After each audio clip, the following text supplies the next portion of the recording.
Biyao's Wuxia Chronicles. Chapter 2113, Giving Starlink a Taste of Its Own Medicine. Revoke Starlink's advanced membership. Yuan Tiexin was stunned by Shi Feng's new condition. Purple Jade, who sat beside Yuan Tiexin, gaped at Shi Feng in shock. She had never thought that this man would make such a demand. Instead of securing more benefits for Zero Wing, Shi Feng wanted secret to revoke Starlink's advanced membership. He was simply insane. Guild leader Black Flame, whether or not the higher-ups agree, do you understand the consequences for doing something like that? Yuan Tiexin asked after taking in a deep breath. Starlink has paid a massive price for its advanced membership. If it finds out that it lost it due to Zero Wing, it won't rest until your guild had been destroyed. Elder Yuan, I am only doing what Starlink has done to Zero Wing. If Starlink wants to face Zero Wing in an all-out fight, we welcome it, Shi Feng said, unperturbed. Within Starmoon Kingdom, Zero Wing wouldn't fear Starlink even if the guild launched a full military assault. On an open battlefield, the Guardian Puppets and Hell Tanks were invincible against Tier 2 players, and even if Zero Wing were no match for Starlink in guerrilla warfare, Zero Wing had the home ground advantage. Zero Wing already occupied most of the valuable leveling maps in the kingdom, and if the war dragged on, it would only be in Zero Wing's favor. In fact, Zero Wing would rather face an assault than deal with these financial attacks. Zero Wing's development already required significant funding and resources, and now, it had to split a portion of its assets to fight Starlink. If this persisted, it was easy to imagine what outcome awaited Zero Wing. But advanced membership in the Secret Chamber of Commerce was extraordinary. The 5% of the chamber's revenue alone was enough to sustain Starlink in this financial war. If Starlink lost its status, however, not only would the guild's finances suffer, but the suppression Zero Wing faced would also lighten. Alright, but I cannot make this decision alone. I still have to report to the higher-ups. Naturally, I cannot guarantee what they will decide, Yuan Tiexin said, sighing as he looked at Shi Feng's fearless expression. Of course. Shi Feng nodded. Kicking a basic member out of the Secret Chamber of Commerce was already extremely difficult. Trying to demote an advanced member was even more challenging. At the end of the day, however, it was up to the Secret Pavilion. All members, both basic and advanced, only exchanged 1% of their shares with the Secret Chamber of Commerce. Advanced members merely received better benefits than basic members. Moreover, the contracts all powers signed with Secret were one-sided. The Secret Pavilion could dismiss any member on a whim, including advanced members. However, the Secret Pavilion would not casually dismiss or demote advanced members as they brought in far more profits than basic members. The Secret Pavilion had only agreed to remove Zero Wing from the chamber because Starlink had paid a large enough price. Now that Zero Wing wanted Starlink demoted, it had to pay an equally high price. Yuan Tiexin walked over to a corner of the room and contacted the Secret Chamber of Commerce's higher-ups. After about half an hour of discussion, he returned to his seat before Shi Feng. Based on his stern expression, he had received an answer. Guild leader Black Flame, the higher-ups have made their decision, but before I relay it, I need to ask, are you certain that you can establish Stone Forest Town in the bottomless abyss? Yuan Tiexin asked seriously. I cannot guarantee it, Shi Feng said, chuckling. Do you understand what our advanced membership represents, Guild leader Black Flame? If you cannot offer us a guarantee, we cannot continue this transaction, Yuan Tiexin explained with a twisted expression. Don't be in such a rush, Elder Yuan. Although I cannot guarantee success, I can sign a contract regarding it, Shi Feng said as he retrieved an empty contract. He then said, I can offer two options. If the Secret Chamber of Commerce is willing to revoke Starlink's advanced membership immediately, the chamber will gain 30% of Stone Forest Town's shares after its establishment in the bottomless abyss. I will also accept Starlink's demotion after Stone Forest Town has been moved. However, that option is only worth 20% of the town's shares. I thought you had offered 40% earlier, Black Flame. Have you changed your mind so quickly?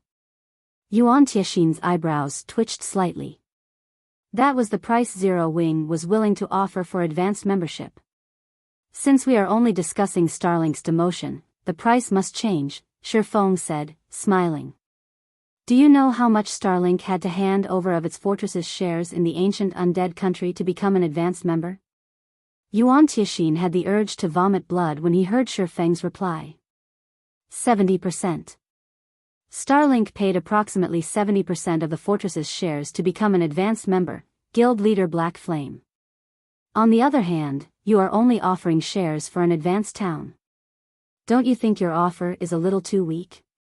You also have to consider the location, Shifeng calmly replied, not budging at the slightest. The difference between a town within a regional dungeon and one without was massive, not to mention a god mode regional dungeon. He refused to believe that the secret pavilion didn't know this difference. Shifeng would never have considered selling Stone Forest Town's shares if not for his goal to drag Starlink down and regain access to the secret Chamber of Commerce's sales channels.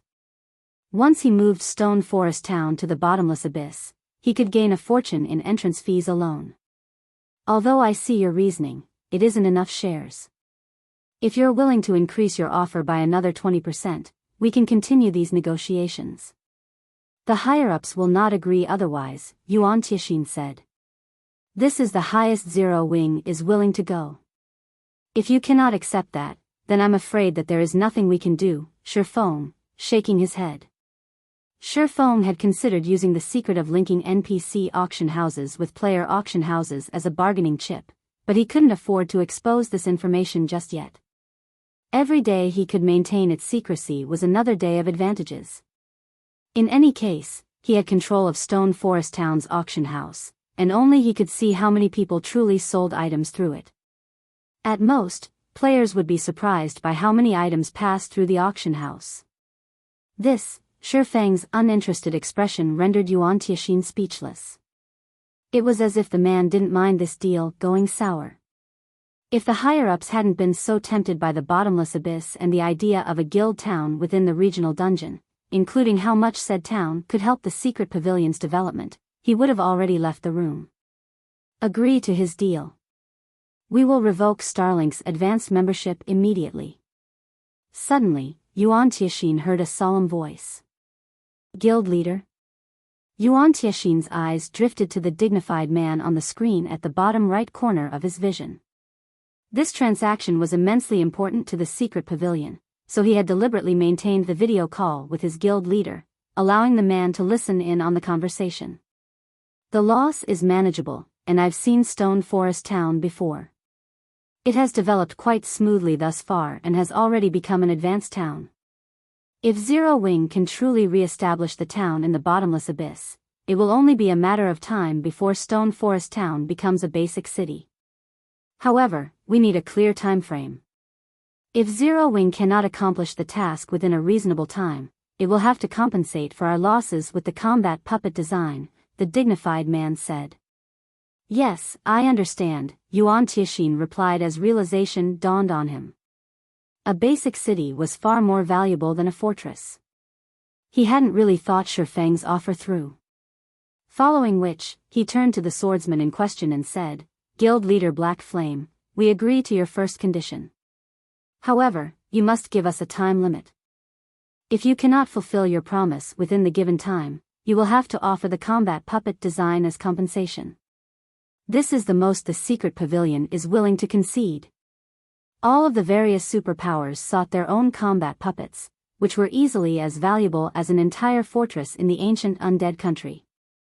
That won't be a problem.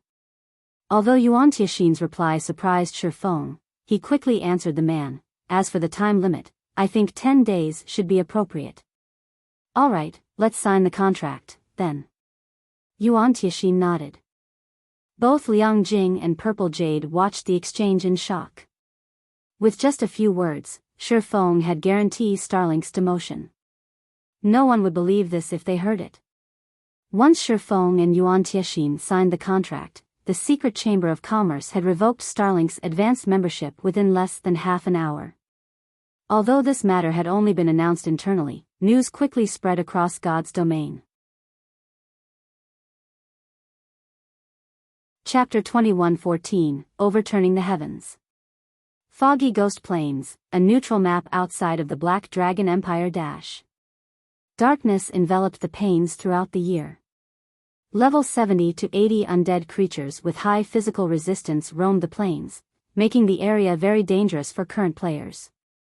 If players weren't careful here, they could easily lose their lives. Thus, very few visited this place. However, a 20-man team currently fought more than 100 level 70-plus undead earthworms. These undead earthworms ranked between Special Elite and Lord, and a deathly aura surrounded their bodies. If players approached, they felt a chill seep into them, affecting their movements. In addition, the undead earthworms had extremely high defense, and their attacks had a corrosive effect. However, the players who faced these undead earthworms defeated one after another. The team's leader, an assassin, toyed with roughly 80 undead earthworms by himself. Like a graceful butterfly, the assassin skillfully dodged the corrosive attacks. While the assassin attracted the undead earthworms' attacks, a willowy woman bombarded the monsters with one spell after another, each dealing over -20,000 damage. Moreover, the woman timed her spells accurately to strike the undead earthworms as they launched an attack, diverting the trajectories and reducing the pressure on the assassin. After around 30 minutes, the 20-man team finally slew the last of these monsters, their bodies littering the ground alongside materials and items. The commander and vice commander sure are amazing. Without those two, these undead earthworms would have likely worn us down until we died. That's right.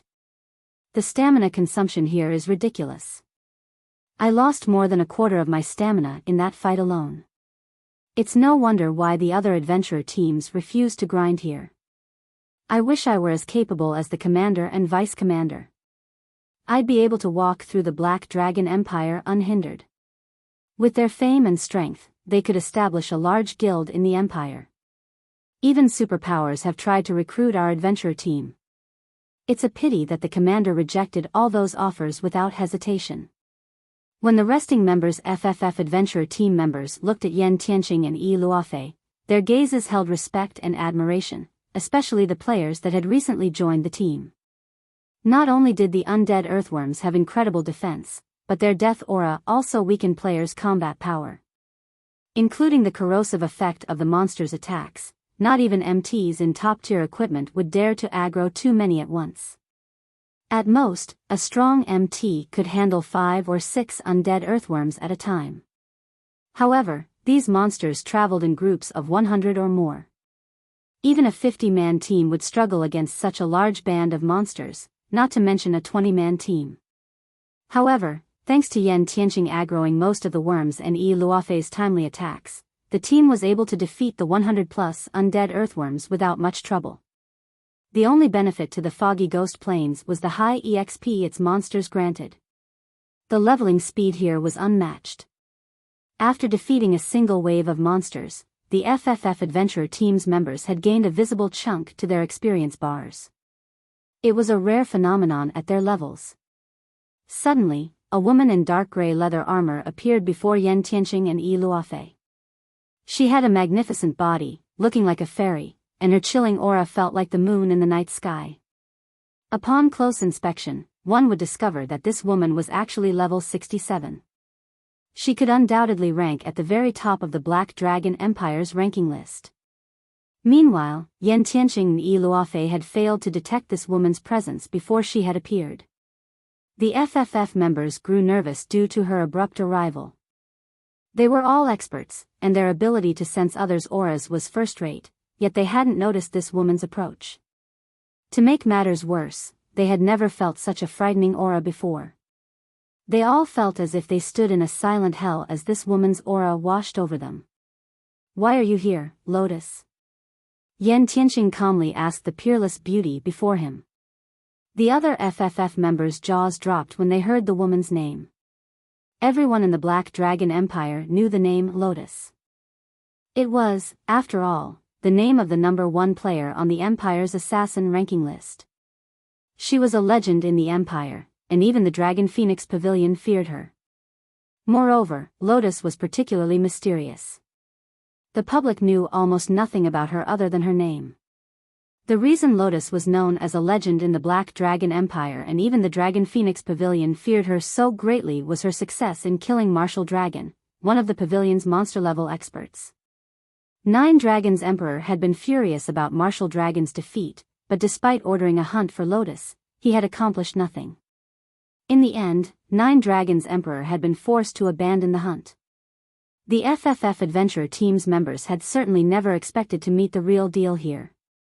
Moreover, their commander seemed to know this woman. "Have you considered the matter?" Lotus asked in a cold, mechanical tone. "I've already told you that I'm not interested in joining Dark Soul," Yan Tianqing said. "The Alliance has more resources than you can imagine. I'm sure you believe that you can continue down this path and grow stronger without relying on a superpower. I thought the same in the past, but you haven't reached that point yet. You haven't experienced what it truly feels like to reach the point where there is no road ahead. If you continue to be stubborn, the gap between us will only grow. I know that you're interested in Zero Wing, and I admit that the guild is impressive to secure White River City's auction house despite facing multiple superpowers in the competition," Lotus said, her voice deepening. "However, everyone knows what future awaits Zero Wing. After provoking so many superpowers, it is destined to perish. Furthermore, Zero Wing has almost no training resources. You'd be better off joining me in Dark Soul. Dark Soul's resources will help you improve. Do you really need to waste time on a guild that is on the verge of destruction?" "I've made up my mind," Yan Tianqing replied without hesitation. "Zero Wing's death isn't certain yet. As long as it returns to the secret chamber of commerce, Starlink won't find the guild easy to eliminate. So what if it returns? Do you really think a guild with no background and resources can overturn the heavens?" Lotus asked with a hint of disdain. But as soon as Lotus finished speaking, Iluafe gasped from beside Yan Tianqing. "Commander, something has happened." Iluafe shouted after reading the message from the Flower of Seven Sins. "What is it?" Yan Tianqing asked, giving his vice commander an odd look. "Starlink. Starlink's advanced membership has been revoked," Iluafe said, shuddering. She even wondered if this message was a fake, but since it bore the Flower of Seven Sins name, it couldn't be. How is that possible? Yan Tianqing was stunned. Has the secret pavilion lost its mind? What in the world has happened? Membership in the secret chamber of commerce was extraordinary.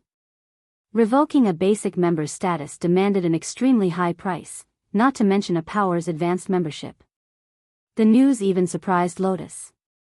Becoming an advanced member in secret required an astronomical price. By demoting one of its advanced members, the chamber would lose significant profits.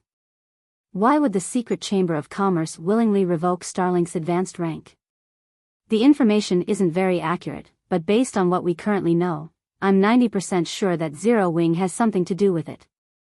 The moment Secret reinstated Zero Wing's basic membership, it demoted Starlink, Luafe replied hesitantly. Chapter 2115, Realms of Refinement Legacy. It's Zero Wing's doing? Yan Tianqing was dazed for a long moment after hearing Luafei's reply.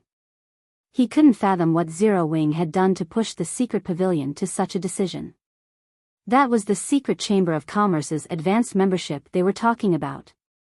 Recovering from his daze, Yan Tianqing turned to Lotus.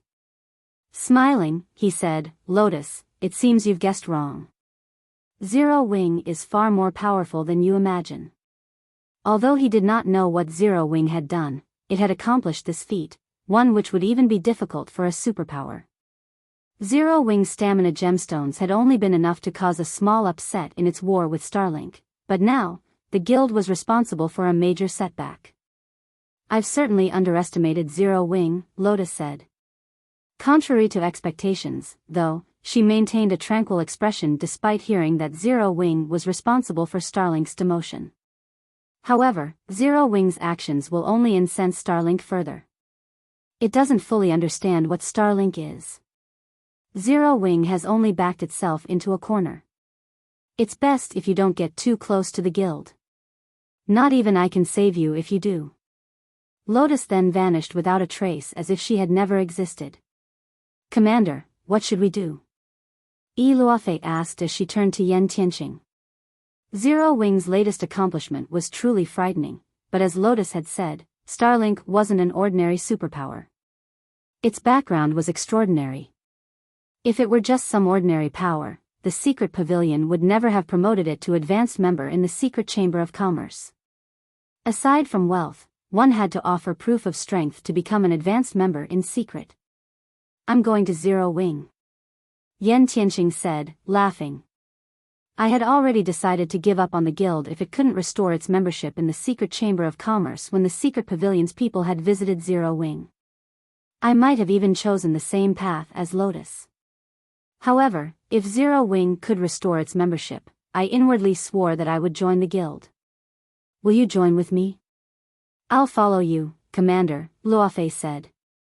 She could not help but sigh when she saw the determined look on Yen Tianqing's face. Good. Let's go and make the necessary preparations. Yen Tianqing felt a little more confident about his decision when Luofei agreed to follow him. At the same time, God's domain's various powers received news of Starlink's demotion, and they could barely believe it. The various superpowers were particularly shocked. They knew how Starlink had become an advanced member in the first place. News of Starlink's demotion was even more shocking to these superpowers than hearing that one of their kind had fallen. Zero Wing is too awesome, Big Sis Rain. It actually took away Starlink's advanced membership. This has definitely dealt a severe blow to Starlink's financial development. Lu Xinglua is probably fuming right about now. Blue Phoenix, who currently occupied Thunder Island, couldn't help her joyful expression when she heard the news. First, Zero Wing had caused an uproar in the Dark Knight Empire. Then, not only had it restored its basic member status in the secret chamber of commerce, but it was also responsible for revoking Starlink's advanced membership. Not even the Dragon Phoenix Pavilion was capable of such a feat, yet Zero Wing had done it. It was unbelievable.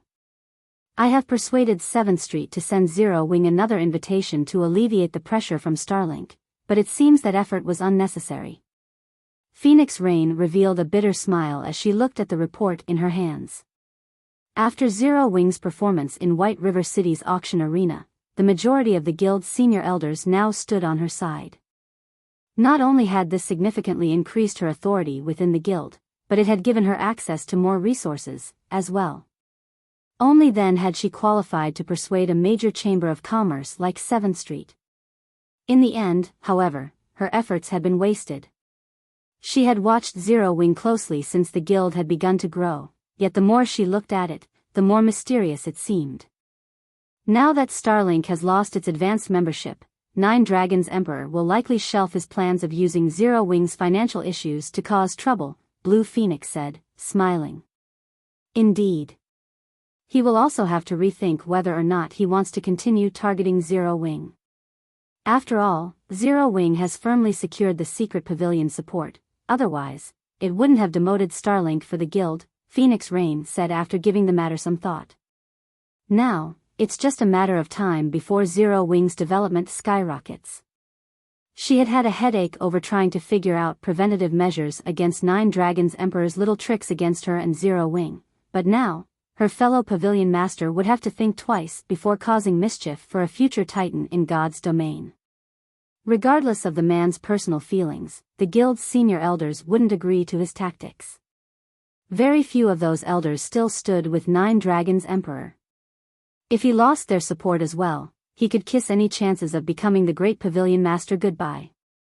While the various powers discussed the latest development, Shifeng and his people had become quite busy.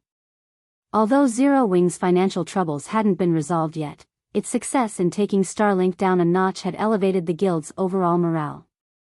The guild's atmosphere had lightened, and Star Moon Kingdom's various powers had settled down. Moreover, the well-known adventurer teams that hadn't previously been interested in the guild now swarmed to Zero Wing's residence to negotiate partnership deals or join the guild altogether. This increased the amount of work Shifeng, Zero Wing's guild leader, had to do. Guild leader, Unyielding Soul has contacted us, asking for an alliance. They want to confront Starlink by our side. They're prepared to offer us a large number of credits and a portion of their Realms of Refinement training resources. These assets should be enough to sustain our internal management and training for quite a while. In return, however, they want 150 stamina gemstones and 3,000 exotic stamina potions, Aqua Rose excitedly reported. Zero Wing desperately needed credits, not coins or magic crystals. The guild's real-world headquarters required a lot of money to maintain, and Zero Wing had been supplying the necessary funds by selling items and equipment for credits thus far. However, due to Starlink's financial attacks, Zero Wing had lost as much as 80% of its daily credit income. Because of Zero Wing's rapid development, the guild continued to gain new members, including internal members. Shifeng could have resolved his guild's need for credits by selling virtual stores in Zero Wing's territories, but he refused to sell these stores or offer long-term leases. Almost no corporation was willing to spend so many credits on a virtual store in Zero Wing's territory as a result. Unyielding Soul is willing to share its Realms of Refinement training resources? The news surprised Shifeng. Alright, tell them that we'll agree to the alliance. However, we can only offer 60 stamina gemstones and 1,000 exotic stamina potions up front. If we give them any more than that, we won't have enough for our own purposes. Training resources were extremely important to any power, and they happened to be what Zero Wing needed most right now. Normally, a guild would have a well-equipped training facility by the time it secured first-rate rank. However, while guilds' facilities might have the same quality, there was a massive difference in the data each facility accumulated. The various large guilds relied on this data to nurture their internal experts. This training information was a guild's lifeline. This was especially true for superpowers. Typically, no one would willingly sell this data. At most, they might trade some information with other superpowers. Although Zero Wing had acquired Ouroboros's training facilities and data, Ouroboros had only been a first-rate guild. Even after combining Ouroboros's many years of research with God's Domain's resources, nurturing refinement realms was still extremely difficult for Zero Wing, not to mention experts with even greater combat standards. If Zero Wing could gain access to a fraction of a super first-rate guild's training data, nurturing refinement realm experts would become considerably easier. I'll send a reply right away. Aqua Rose understood how important this matter was, as well, so she was excited to hear Shifeng's agreement. The Secret Pavilion's training system was a large part of the reason that she had improved so quickly and reached her current standards. However, Zero Wing had a limited number of slots for the training system. Thus, just the thought of Zero Wing gaining its own Realms of Refinement legacy thrilled her. The two guilds settled their negotiations very quickly, forming an alliance. This outcome significantly alleviated the pressure on Zero Wing, and the smaller guild received a portion of Unyielding Soul's Realms of Refinement legacy. Once this matter had been settled, Shifeng accepted the Hero Crusade quest and led Zero Wing's main force toward the Falling Star secret land, the Lord of Fire's home. As far as the public was concerned, Zero Wing already qualified to contend with Starlink, but Shifeng knew this was only temporary. Starlink controlled 3 NPC auction houses and had far more territory than Zero Wing. As players reached higher levels, Starlink's advantages would only become more prominent. Shifeng had laid the foundation for his guild, but because of the massive difference between the two guilds' starting points, Zero Wing had no hope of quickly catching up to Starlink. Furthermore, Starlink wasn't Zero Wing's only enemy. There were plenty of other powers eyeing Shifeng's guild. If he didn't link White River City's auction house to Stone Forest towns quickly and allowed the two to transform, Zero Wing would never be able to contend with superpowers' financial prowess. Meanwhile, the moment Shifeng's team entered the Falling Star secret land, everyone on his team, excluding himself, gasped. This secret land looked like an entirely different world. Craters of various sizes pocked the barren canyon before them, and meteors occasionally fell from the sky, decimating the ground. The resulting shockwaves were so powerful they could likely kill players in an instant. Moreover, the monsters in the area ranged from level 70 to 75, and the weakest were Lord-ranked Laval giants, while most of these monsters were High Lords or Grand Lords. These monsters also traveled in groups of 10 or more. This place was even more frightening than a 100-man, Hell Mode team dungeon. An ordinary 100-man Tier 2 team would likely meet its end after venturing a few steps into the area. Fortunately, Zero Wing's main force was far stronger than any ordinary team.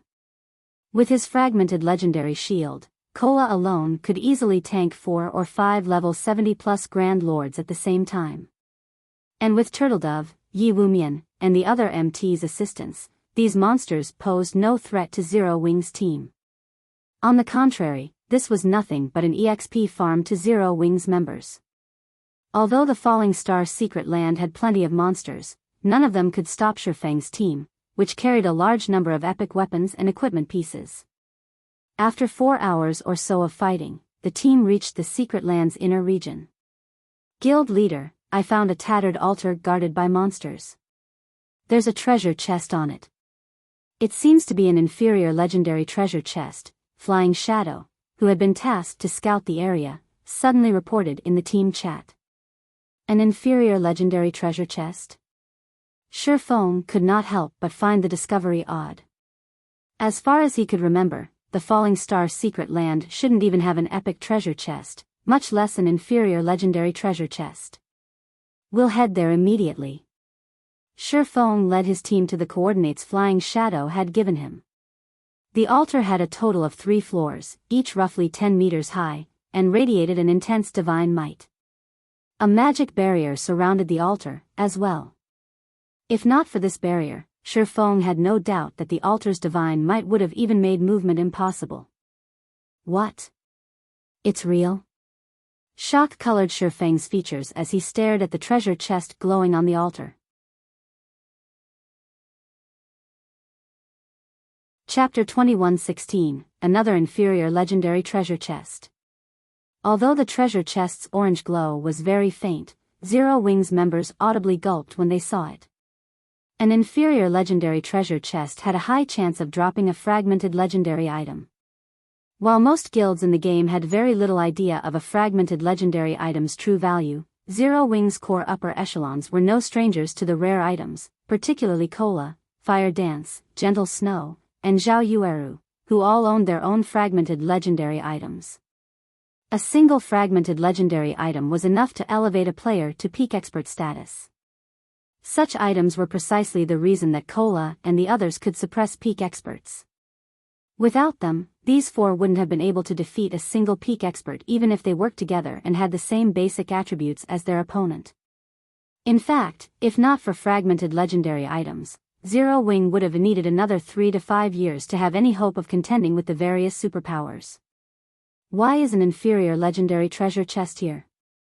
Shifeng stared at the treasure chest on the altar with narrowed eyes, confused. He had visited the Falling Star secret land dozens of times during his previous life, but he had never heard or seen of this altar, not to mention the treasure chest on it. Moreover, it was an inferior legendary treasure chest. The only inferior legendary treasure chest Shifeng had ever seen was in the Fallen Arkansas. He hadn't even heard of another inferior legendary treasure chest.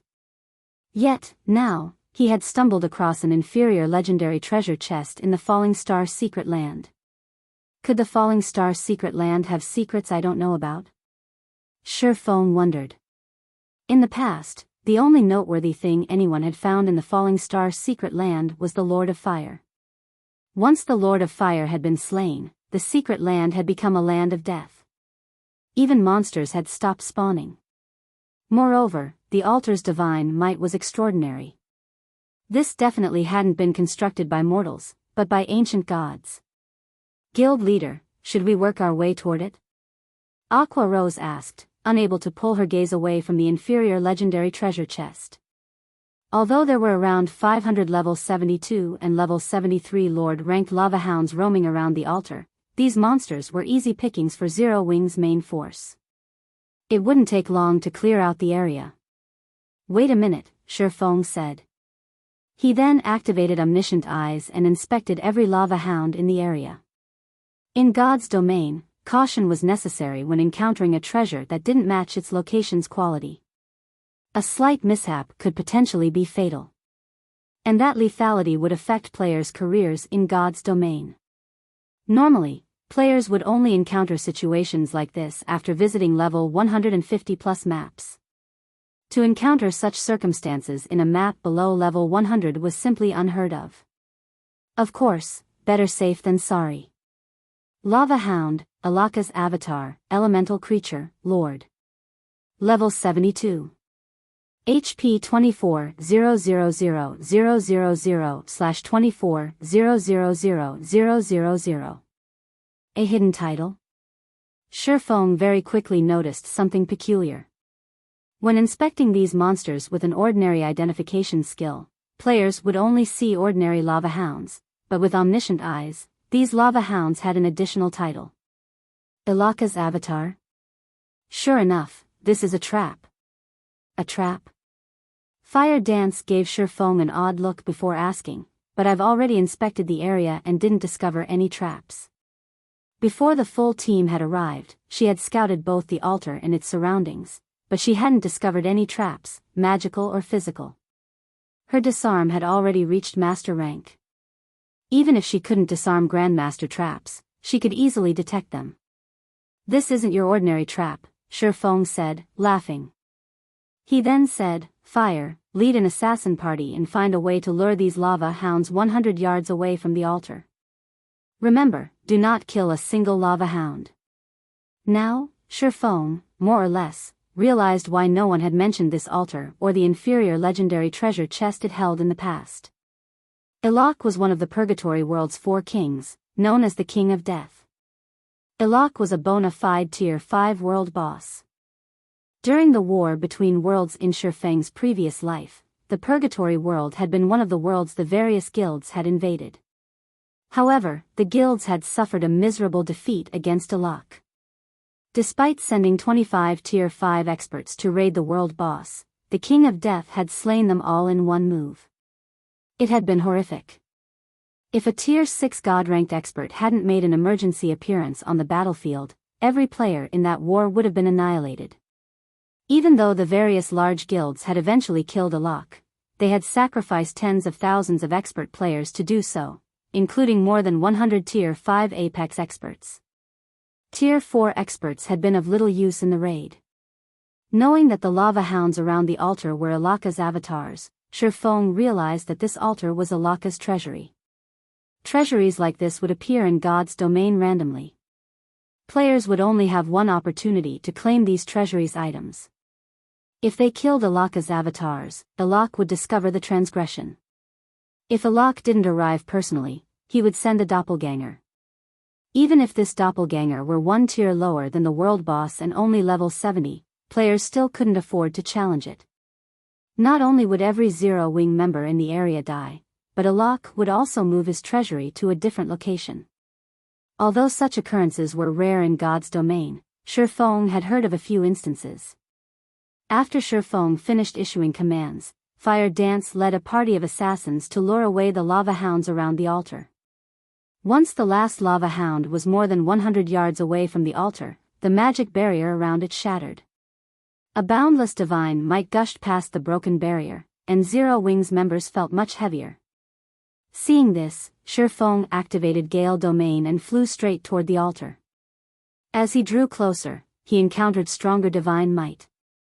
Eventually, the pressure was so powerful that his flying speed slowed to a crawl. As Shifeng came within 50 yards of the altar, he didn't have the strength to move forward. Gritting his teeth, Shifeng activated Heavenly Dragon's power, his strength skyrocketing.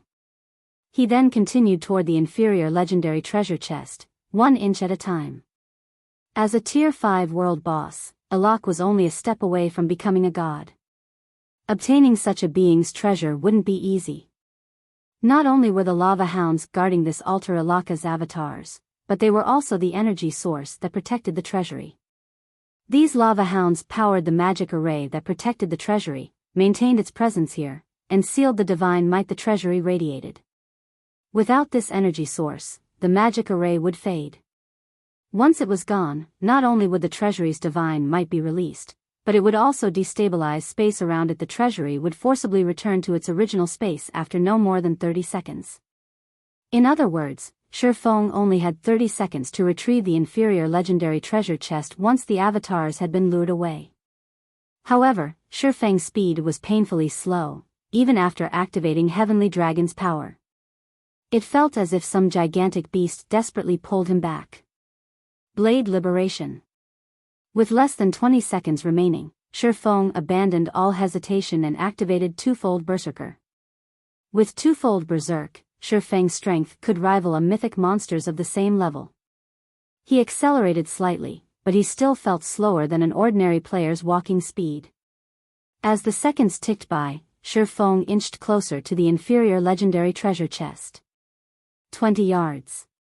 10 yards. 5 yards. Shifeng's remaining time continued to decrease. 15 seconds. 12 seconds. 10 seconds. When only 10 seconds remained, space around the altar began to shatter. Just as the altar began to fade, Shifeng finally placed his hand on the treasure chest. Collect. Shifeng shouted. Collecting an inferior legendary treasure chest required 8 seconds, and Shifeng tensed as he watched the loading bar. The altar's base had already disappeared, and the middle section had begun to fade away. Just as the treasure chest began to disappear, the sound of a system notification reached Shifeng's ears. Chapter 21:17, Forgotten Set. System: Inferior legendary treasure chest has been stored in bag space. System: A powerful spell has been cast on this inferior legendary treasure chest. The treasure chest will drop upon death and cannot be opened within the Falling Star secret land. System: The King of Death has learned of the robbery and sealed off the Falling Star secret land. All monsters in the area have been enhanced. How vicious! Shifeng did not know whether to cry or laugh after hearing the 3 system notifications. He had thought that he had secured the inferior legendary chest, getting away scot-free, but it seemed that the trap still closed around him. Now that a lock had sealed off the Falling Star secret land, players had only 2 means of escape. The first method required dying and resurrecting in the nearest graveyard. The second way was to kill the Lord of Fire. The Lord of Fire was the Falling Star secret land's overlord, serving as the land's power source. If this boss died, the secret land wouldn't be able to maintain any life. Then, the seal on the map would lift. However, due to the inferior legendary treasure chest, the secret land's monsters had grown stronger, including the Lord of Fire. The Lord of Fire was already stronger than ordinary mythic monsters since his territory was a secret land. Now that the seal around the area enhanced the monsters here, the boss had likely grown as powerful as a mythic-ranked archaic species. Although players' combat and equipment standards had improved a lot, dealing with mythic monsters was still a challenge. Even the various superpowers relied on magic arrays and numerous attempts when raiding a mythic monster. Not even an MT with a fragmented legendary shield would last long against a mythic-ranked archaic species. Fortunately, players were permitted to use summoning spells they had learned in secret lands, although they couldn't use items that summon monsters. It seems we'll have to level up before raiding the Lord of Fire. Shifeng concluded after calming down. An inferior legendary treasure chest was worth far more than an ordinary fragmented legendary item. Based on their current situation, the system wanted his team to earn the treasure chest. Fortunately, he wasn't on a time limit to kill the Lord of Fire. Although he had a 10-day arrangement with the secret pavilion, moving Stone Forest Town to the bottomless abyss wouldn't be difficult. As long as players had the necessary status and 6,000 mana stones, it could easily be accomplished. Only, current players did not know how to transfer a town. The true difficulty would be acquiring the 6,000 mana stones. 6,000 mana stones was an astronomical amount to God's domain's current powers. Even with the Philosopher's Stone, Shifeng would need 300,000 magic crystals to synthesize so many mana stones. Even superpowers would have a hard time sacrificing such a large number of magic crystals. However, the task wouldn't be difficult for Zero Wing. Aside from the Manatite vein in the Sea of Death, Zero Wing had the Source Fire vein in the Flame Demon's Valley. Although the guild could only send a small number of players to mine the Source Fire vein, those players could collect a considerable number of magic crystals each day. Overall, not even ordinary superpowers could match Zero Wing's magic crystal income. After deducting daily expenses and including the stockpile Zero Wing currently possessed, collecting 300,000 magic crystals within 10 days would not be a problem. When Zero Wing's members saw the inferior legendary treasure chest in Shifeng's possession, they breathed a sigh of relief, especially Fire Dance and the other fragmented legendary item wielders. If Zero Wing secured another fragmented legendary item, the guild would have one more peak expert, which was something it desperately needed right now. Bad news, guild leader. Thousands of monsters have appeared around us. Most of them are level 72 plus Great Lords, with quite a few Grand Lords mixed in. They're all heading straight for us, Minor Wind, who acted as the team's lookout, quickly reported. Already? Looking at the map Minor Wind had shared with the team, Shifeng noticed a large number of red dots. So many level 72 plus Great Lords and Grand Lords could easily capture a guild town. Not daring to be careless, Shifeng led his team toward the Falling Star secret land central area. He had just activated twofold Berserk, so he was still in a weakened state. He would have normally hidden from these monsters, but now. Although Shifeng was being particularly careful, Great Lord lava giants roamed the path to the map's core. Eventually, Shifeng and his team had to stop and deal with these monsters. MTs hated lava monsters more than any other. These monsters' attacks could reduce their target's defense, and although each attack only dropped players' defense by 5% for 10 seconds, the debuff stacked. After a little over half an hour, Shifeng's team defeated the dozen or so lava giants they had encountered, but as the team began to move out, several glowing items appeared on the ground. It surprised Shifeng. What? This is level 70 secret silver equipment? Shifeng's surprise grew into astonishment after he inspected one of the dropped equipment pieces. Could this be a result of the monster's enhancement? The Falling Star secret land had a high monster population, and they were stronger than average monsters. However, since these monsters didn't drop loot, the Falling Star secret land had only become a good leveling area for players during Shifeng's previous life. If these monsters had dropped equipment, this secret land would have become a sacred grinding spot. Although secret silver equipment was average, the several pieces that had dropped from the lava giants were level 70 equipment. The various major powers had barely begun to collect level 65 equipment, much less level 70. It was easy to imagine how valuable these pieces were. The attributes on these level 70 secret silver boots are amazing. Their defense is even higher than level 65 dark gold boots. They also reduce stamina consumption by 3%. If my current boots didn't have better basic attribute bonuses, I'd equip these in a heartbeat, Yi Wumian exclaimed as he inspected the level 70 secret silver boots attributes Shifeng had shared in the team chat. Those are nothing. Look at what I picked up, Blackie said, delighted as he shared a cloth armor's attribute panel. Everyone was stunned when they saw the item's information. Secret silver set equipment. Although the cloth armor was also level 70 secret silver rank, it was a part of the Forgotten set, a 4-piece set equipment. Moreover, this set focused on reducing stamina consumption.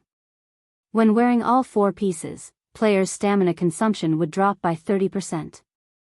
The cloth armor was far more valuable than the level 70 secret silver plate armor boots. The resources in neutral maps were tempting enough that most current players searched for a way to develop in these areas. However, neutral maps had harsh environments that placed a heavy burden on players' stamina. But as luck would have it, neutral maps were home to plenty of field bosses that dropped plenty of rare materials and items, including skill books, designs, and recipes. However, the various large guilds were helpless against these field bosses.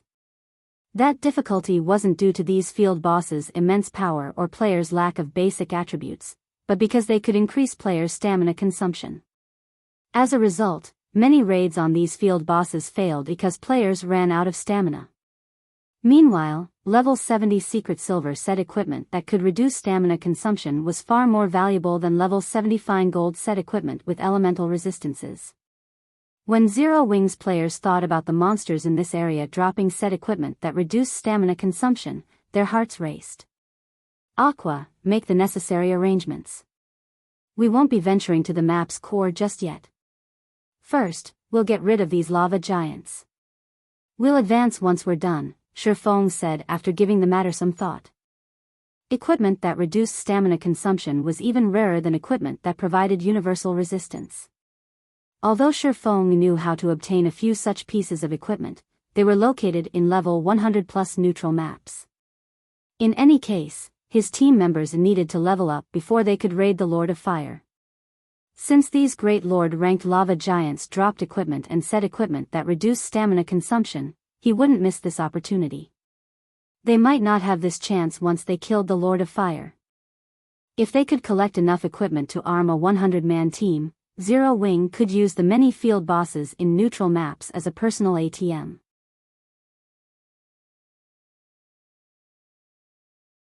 Chapter 21:18, Qualitative Transformation.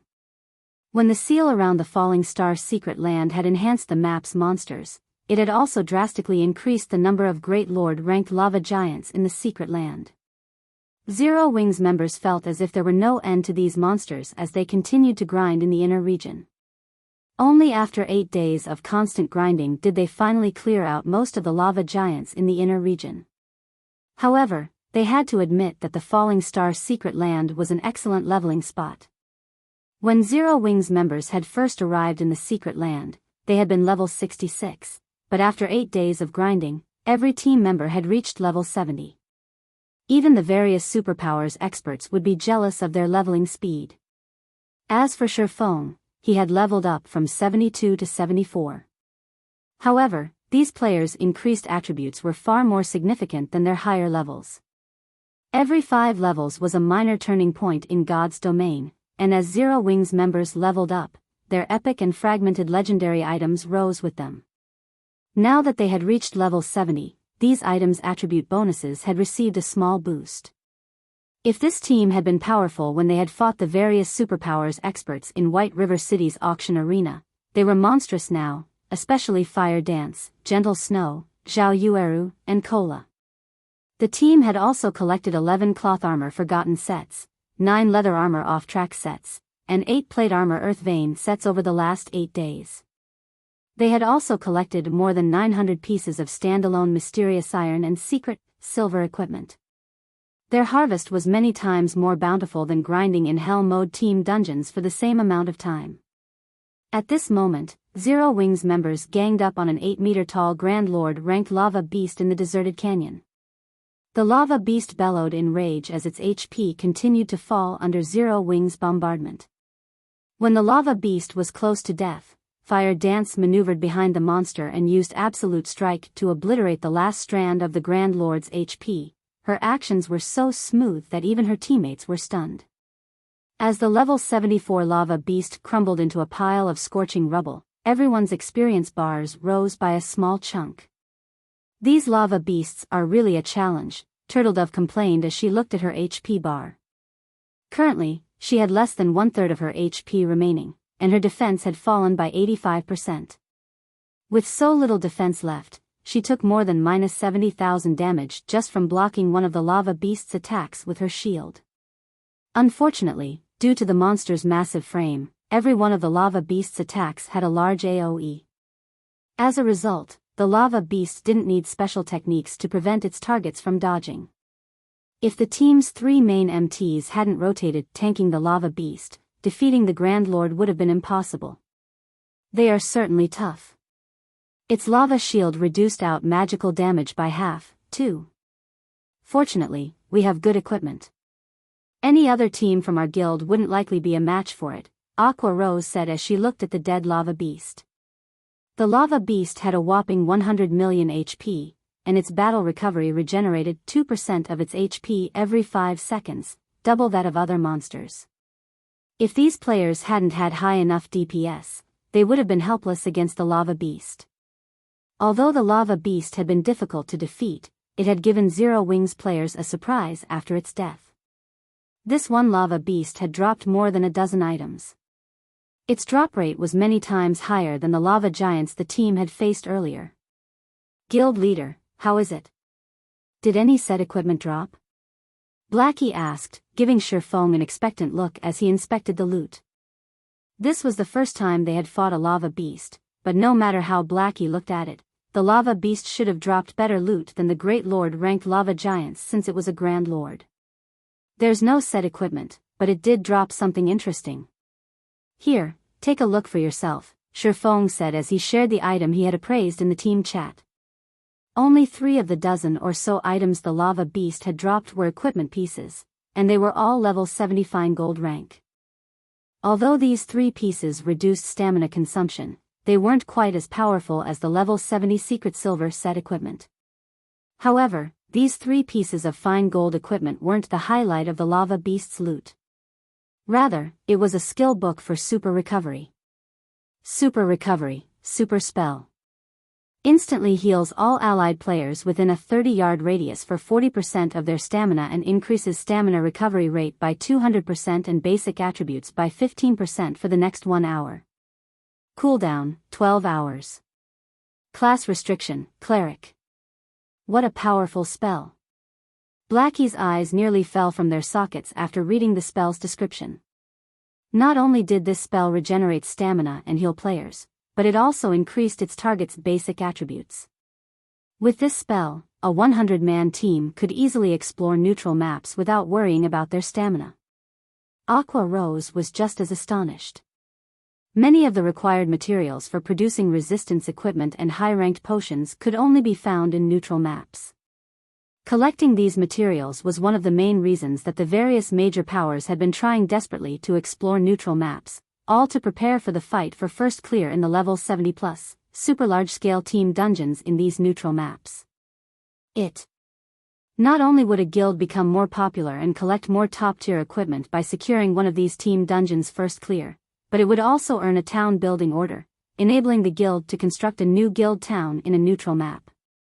It was the equivalent of securing a neutral map's management rights. There were only a limited number of kingdoms and empires around neutral maps.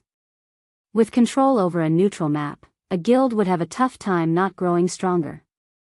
We should let Violet learn this skill book, Shifeng said. The rest of the team agreed with his decision. Only members of the cleric class could learn super recovery, and Violet Cloud was the guild's #1 cleric. Moreover, she constantly traveled with the guild's main force or led her own team when exploring neutral maps. The spell was perfect for her. After Violet Cloud learned super recovery, Shifeng continued to grind lava giants for EXP with his team. He also instructed Fire Dance and her assassin party to split up in search of more lava beasts. If they were lucky, they might be able to obtain a few more super recovery skill books. While Zero Wing's main force continued to grind lava giants and level up, Melancholic Smile called Shifeng. Has something happened? Shifeng asked when he saw Melancholic Smile's anxious expression. Guild leader, Starlink has captured the Ore Empire's or Blood Fortress. Not long after that, our members started to run into ambushes in the various neutral maps, especially our teams in the Ore Empire's inner region. Our casualties are severe. I wanted to as Unyielding Soul for reinforcements, but it seems that it's in a similar predicament. Starlink has basically started an all-out war with Unyielding Soul in the neutral maps bordering the Dark Knight Empire, Melancholic Smile reported. It's no wonder why Starlink hadn't responded. So, it was planning a massive assault in secret, Shifeng thought as realization dawned. He had to admit that Starlink's latest move dealt a painful blow to Zero Wing. At this point, Zero Wing's influence permeated Star Moon Kingdom. Since the guild had regained its status as a basic member in the Secret Chamber of Commerce, almost no power could shake Zero Wing in its own kingdom. Knowing this, Starlink must have decided to take a more forceful approach and establish a foundation in the Ore Empire. Now that it controlled a fortress in the Empire, it could dispatch a large number of experts, using its numerical advantage to extinguish Zero Wing in the Ore Empire and other neutral maps around Star Moon Kingdom. Furthermore, Starlink had solidified its position as the Dark Knight Empire's overlord.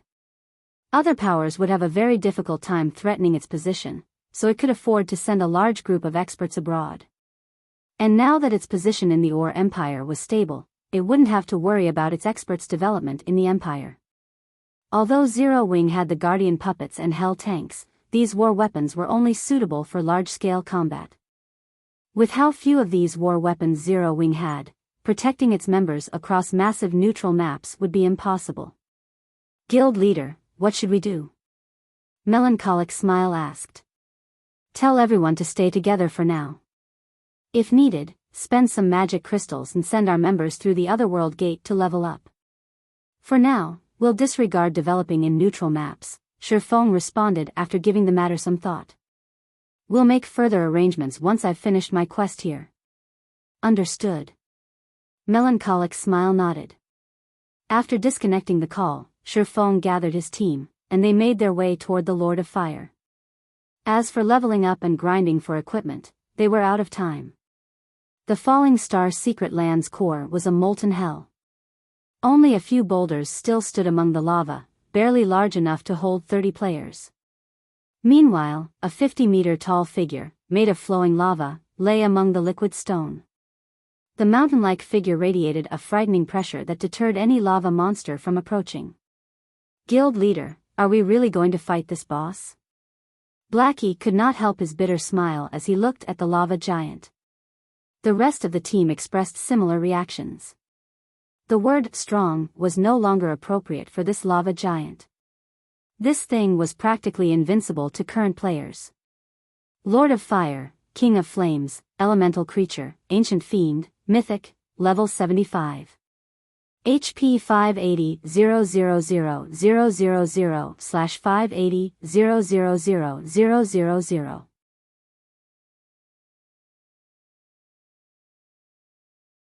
Chapter 2119, Secret Lands Lord. Ore Empire, on a vast plain a short distance away from the Ore capital city Dash. Lacking the usual patrolling ores, this was the safest location near the Ore capital city. Practically every power intending to explore the city had set up a campsite to shelter its members. A power that had recently arrived occupied a large plot of land in the crowded plain, but despite this power selfishly taking up so much area, none of the other powers dared to comment. This power was none other than Starlink, a superpower that even the various super guilds feared.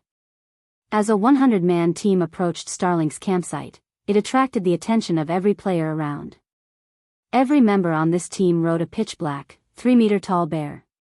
The mounts looked imposing and majestic, even from afar. Moreover, these mounted players were all level 67 or above, and they radiated an intense bloodlust and moved like well-trained soldiers. To top it off, the weakest piece of equipment these players wore was level 65 fine, gold rank. The surrounding players recognized that the pressure they felt from this 100-man team wasn't simply due to a difference in basic attributes, but a difference in life ratings. Players felt stifled as the middle-aged man in the lead passed by. This man felt like a ferocious beast, and they knew he would shred them to pieces if they moved in the slightest. Guild leader, who is that? He looks somewhat familiar, but I can't place him, Purple Eye, who rested in the Star Alliance's campsite, asked as she watched the stalwart man enter Starlink's campsite. Of course, you find him familiar. He came from a destroyed kingdom on God's domain's western continent. You might not know his name, Startled Wind, but I'm sure you've heard his nickname, Mad Beast, Galaxy Past said, a hint of fear flashing in his eyes as he watched the man pass. I would never have thought that Starlink would recruit that lunatic. I'm afraid that Zero Wing may be in danger this time. He's that mad beast?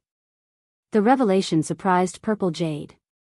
Players on the eastern continent might not have heard of Mad Beast since the two continents didn't have much interaction, but as a first-rate guild's upper echelon, Purple Jade had heard of some matters concerning the western continent. According to her sources, Mad Beast was famous for shaking the western continent. With a single adventurer team, he had destroyed a superpower's kingdom. The various superpowers just didn't have the power to stop that lunatic. Galaxy Past wasn't the only player to recognize Mad Beast.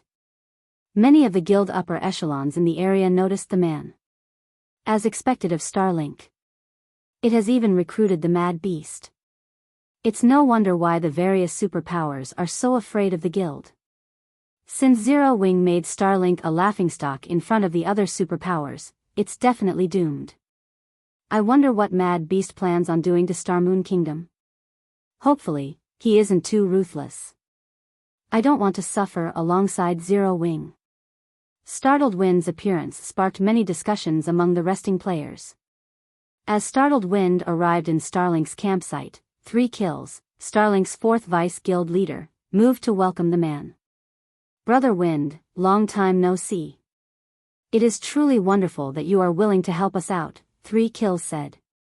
He couldn't help his inward sigh when he felt Startled Wind's aura.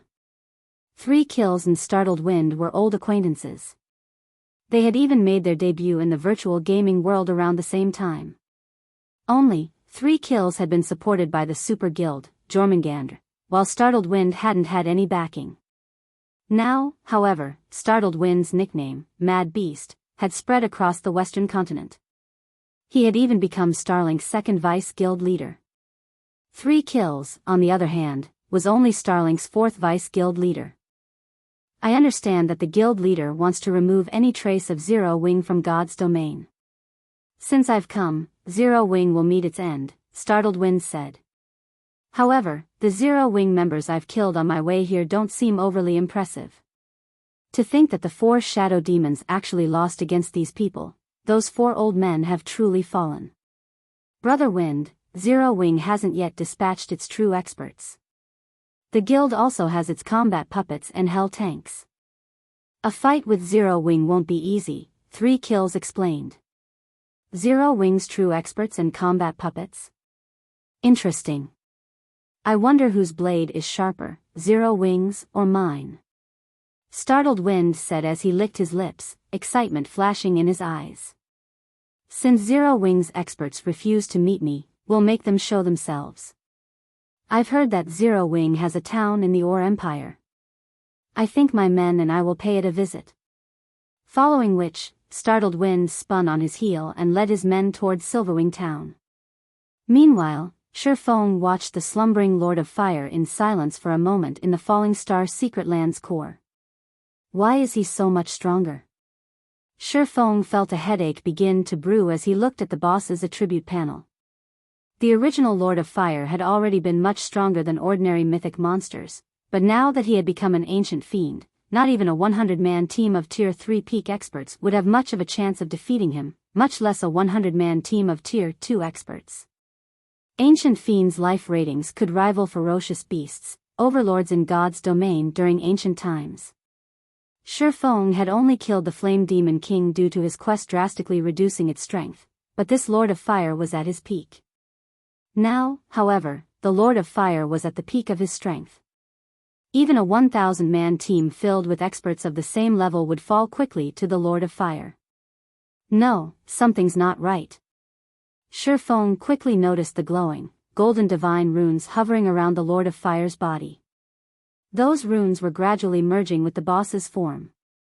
As far as Shifeng could remember, the Lord of Fire shouldn't have bombed any divine runes. Moreover, the boss's aura was growing stronger, albeit very slowly.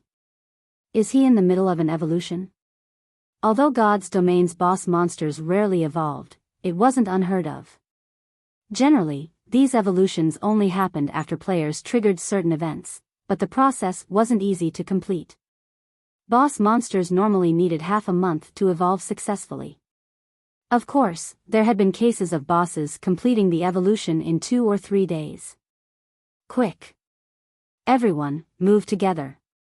Shifeng hurriedly shouted.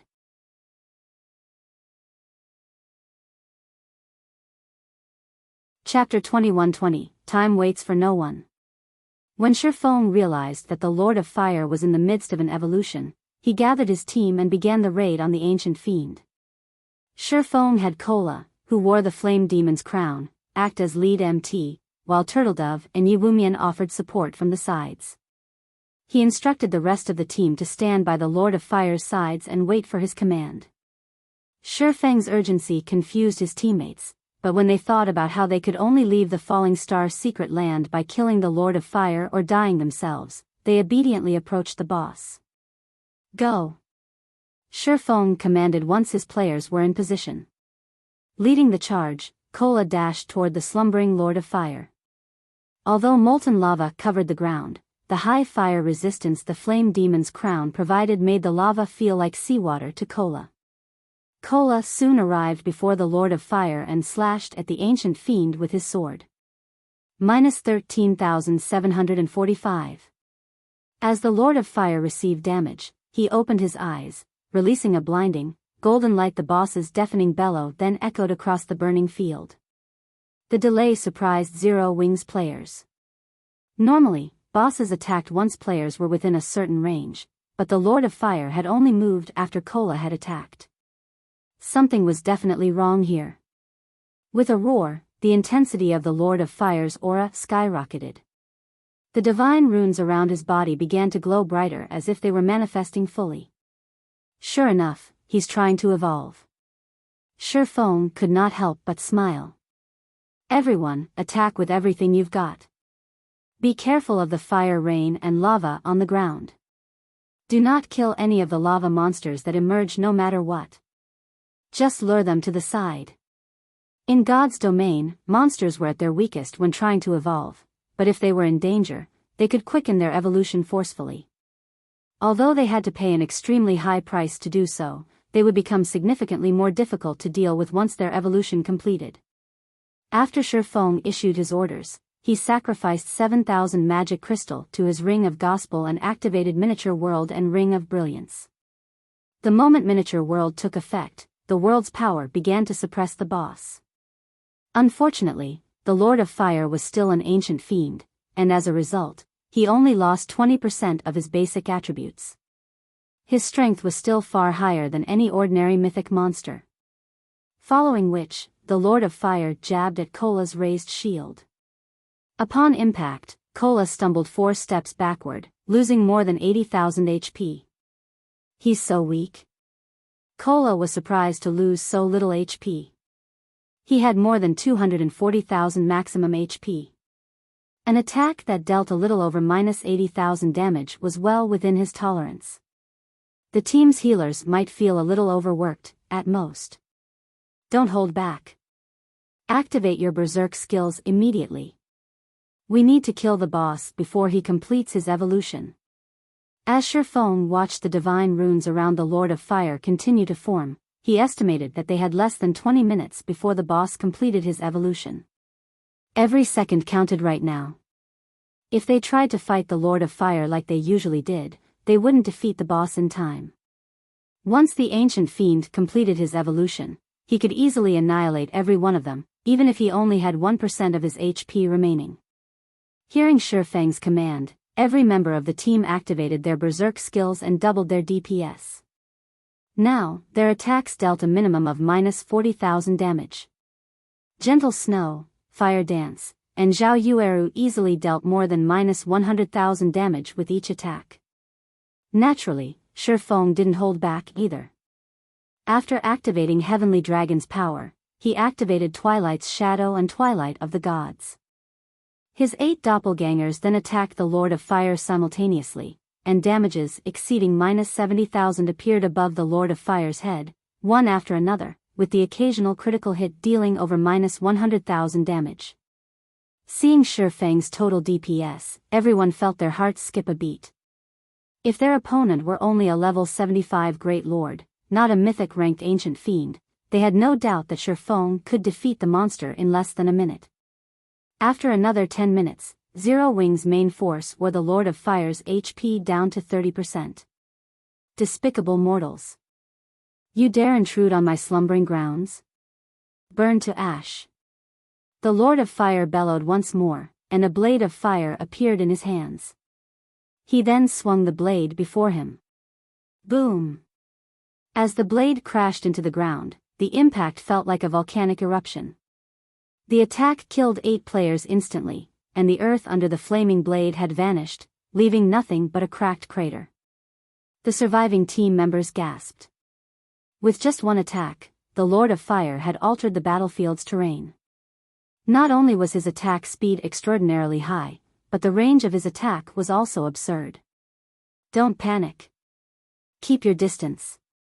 When the boss begins to channel mana, don't stand in front of him. Shi Feng calmly commanded.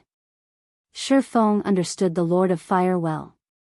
The additional fire-type damage the boss's attacks inflicted was what made this monster so powerful. Without high enough fire resistance, even MTs of the same level would die instantly. This was why Starmoon Kingdom's various major powers had been utterly helpless against the Lord of Fire in Shi Feng's previous life. Fortunately, Kola currently wore the Flame Demon's crown and had consumed a Master Fire Resistance potion. Even when struck, he only took several thousand points of fire-type damage. Although the Lord of Fire had AoE skills and spells, as well, these attack patterns were quite simple. The attacks would be easy to avoid as long as players paid attention. As the seconds continued to tick by and the Lord of Fire lost more HP, the boss became increasingly frenzied. From time to time, he activated Meteor Hand and bombarded Zero Wings players with multiple flaming stones.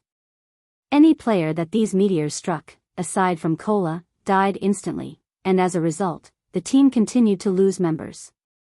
When the Lord of Fire cast Sea of Lava, a large-scale destruction spell, Shi Feng activated Absolute Domain and protected his team from annihilation. When the Lord of Fire had only 5% of his HP remaining, Zero Wings' team had fewer than 30 players. Seeing this, Gentle Snow activated Will of Light, her ultimate skill. 5 swords of light descended on the Lord of Fire, each dealing over -300,000 damage. Some attacks were even criticals, dealing twice as much damage. After all 5 swords had struck, the Lord of Fire had lost over 2 million HP. Following which, Zhao Yueru activated the super large-scale destruction spell, Frost Flame Hell, while Violet Cloud cast Dimensional Fracture and Shadow Rage. Aqua Rose and Blackie similarly cast their large-scale destruction spells. As spell after spell plundered the Lord of Fire's HP, the Ancient Fiend's rage continued to grow. The boss responded by summoning 2 blades of fire and brandishing them against these intruding players, every one of his slashes causing waves of lava that washed over Zero Wings members. Even Kola watched his HP drain, little by little, despite his active Titan's will, which reduced incoming damage by 95%. Unfortunately, the lava had killed Turtledove and Yiwumian. When the Lord of Fire had less than 1% of HP left, he dismissed his flaming weapons and summoned a tidal wave of fire that surged toward Zero Wings' team. Even space began to crack under the burning tidal wave's might. We're doomed. The color drained from Kola's face as he watched the approaching attack. Die.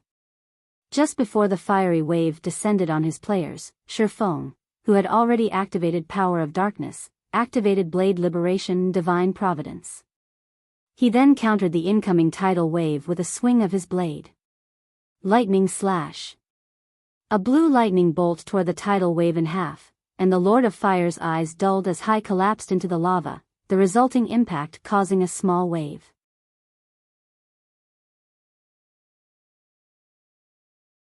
Chapter 21-21, Ancient Fiend's Loot. As the Lord of Fire fell lifelessly into the lava field, Fire Dance and Zero Wings' other surviving members toppled backward in exhaustion. However, despite how tired they were, joy still flashed in their eyes. It was common knowledge in God's domain that the stronger a monster was, the better its loot would be. Although they did not understand what a mythic-ranked ancient fiend represented exactly, they were quite aware of how powerful the Lord of Fire was. It was undoubtedly the strongest boss they had fought since joining God's domain. If Shi Feng hadn't pulled out all the stops in that final moment, bisecting the boss's flaming tidal wave, they would have been annihilated. The surviving players watched their experience bars grow with flying speed after the Lord of Fire's death. The boss had been a level 75, mythic-ranked ancient fiend, and unlike the Flame Demon King Shi Feng had defeated a while ago, their quest hadn't suppressed the Lord of Fire. Even splitting the EXP among 100 players, each would receive a substantial amount, but with fewer than 10 players were still alive after the fight, it was easy to imagine how much EXP each had received.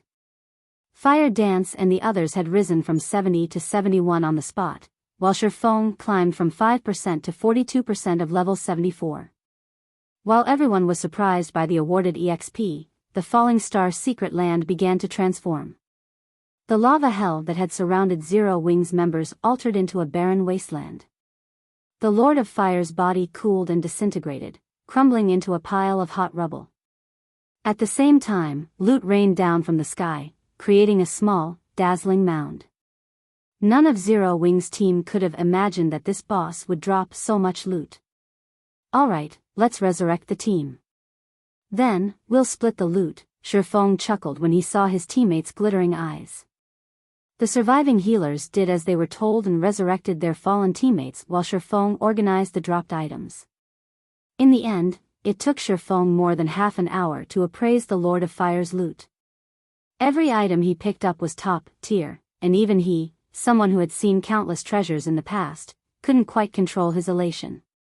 He finally understood why the various superpowers had loved hunting ancient fiends, despite the extreme cost. There was simply no comparison between an ancient fiend's loot and that of a super large-scale hell mode team dungeon. Although the Lord of Fire was only a pseudo-ancient fiend since it hadn't completed its evolution, Sherfong was certain that these items could drive any superpower mad.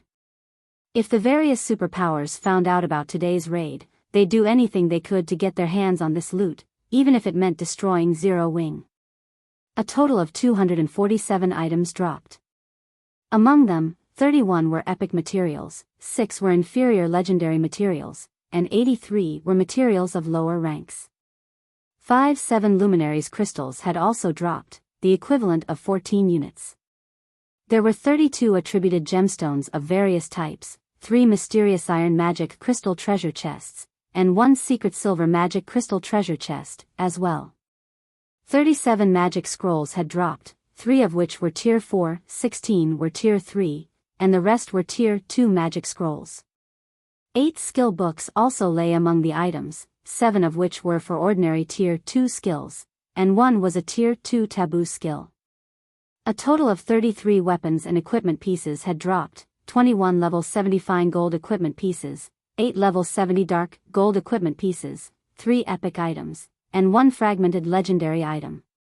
The 3 pieces of epic equipment alone were enough to move Sherfang's heart, not to mention the level 70 fine gold and dark gold equipment. The 3 epic items were the Source Fire Ring, Unyielding Battle Armor, and Phantom Leather Boots, top-tier items even among epic equipment. Not only did the Source Fire Ring increase a player's fire resistance and the power of their fire-type skills and spells, but it also had an innate teleportation skill. Although the teleportation skill wasn't as powerful as the 7 luminaries rings, it allowed the user to cross a distance of 100,000 yards. Although the Unyielding Battle Armor's basic attributes were average at best, it had a passive skill that halved its wearer's stamina consumption. The Phantom Leather Boots, on the other hand, were top-tier boots for assassins. Not only did the equipment boost the player's concealment effects, but it also granted a 20% increase to reaction speed. Although the fragmented legendary item the Lord of Fire had dropped was neither a weapon nor equipment piece, it was even more valuable than either of the same rank. Falling Fire Orb, fragmented legendary rank. The Lord of Fire's concentrated essence. This item contains all of the Lord of Fire's power. When used, the Falling Fire Orb temporarily raises its user's tier by 1 for 3 hours. Can upgrade up to a maximum of tier 4. Cooldown, 12 hours. Normally, fragmented legendary items only improved players' combat power by half a tier, but this Falling Fire Orb boosted a player by a full tier. The item's only flaw was its tier 4 restriction. The orb would become useless once players reached that tier. Even so, Sherfong was amazed by the Falling Fire Orb. Reaching tier 4 wasn't an easy task in God's domain, after all. The Lord of Fire had dropped another item that delighted Sherfong. An advanced construction promotion order. Normally, players could only obtain this item by completing the first clear of a level 100+, super large-scale team dungeon. Moreover, the drop rate wasn't 100%. With this promotion order, players could upgrade a basic construction in their guild town or city to advanced rank. This promotion order might not seem like much at first glance. In fact, most superpowers hadn't paid it much attention in Shifeng's previous life. Securing the first clear in a level 100+, super large-scale team dungeon was practically impossible for first and second-rate guilds, so they hadn't paid any attention to the advanced construction promotion order either. Everyone had only realized the promotion order's true value after players had reached level 150. It was nearly invaluable due to its ability to upgrade a basic battle arena to advanced rank. Player-constructed advanced battle arenas were much larger than basic battle arenas, and they were actually larger on the inside than the building scale should allow. Advanced battle arenas also had higher mana density than their basic counterparts, allowing players to train their combat techniques more efficiently. Advanced battle arenas could also record and simulate combat techniques, which players could then learn from. Unfortunately, this function required a lot of magic crystals, and the stronger a combat technique was, the higher its cost would be. Once he had finished examining the Lord of Fire's loot, Shifeng shared the weapons and equipment details in the team chat, holding an internal auction for these items. Everyone gasped when they saw these items. In a short moment, all of the fine gold, dark gold, and epic weapons and equipment had been divided among the team. Flying Shadow had won the Phantom Leather Boots, Zhao Yueru had won the Source Fire Ring, and Remnant Cloud had secured the Unyielding Battle Armor. All three of them felt their combat powers grow significantly. Now that we've finished our quest, it's time to head home. Shifeng then retrieved a return scroll and activated it. He transformed into a streak of white light and left the now crippled Falling Star secret land.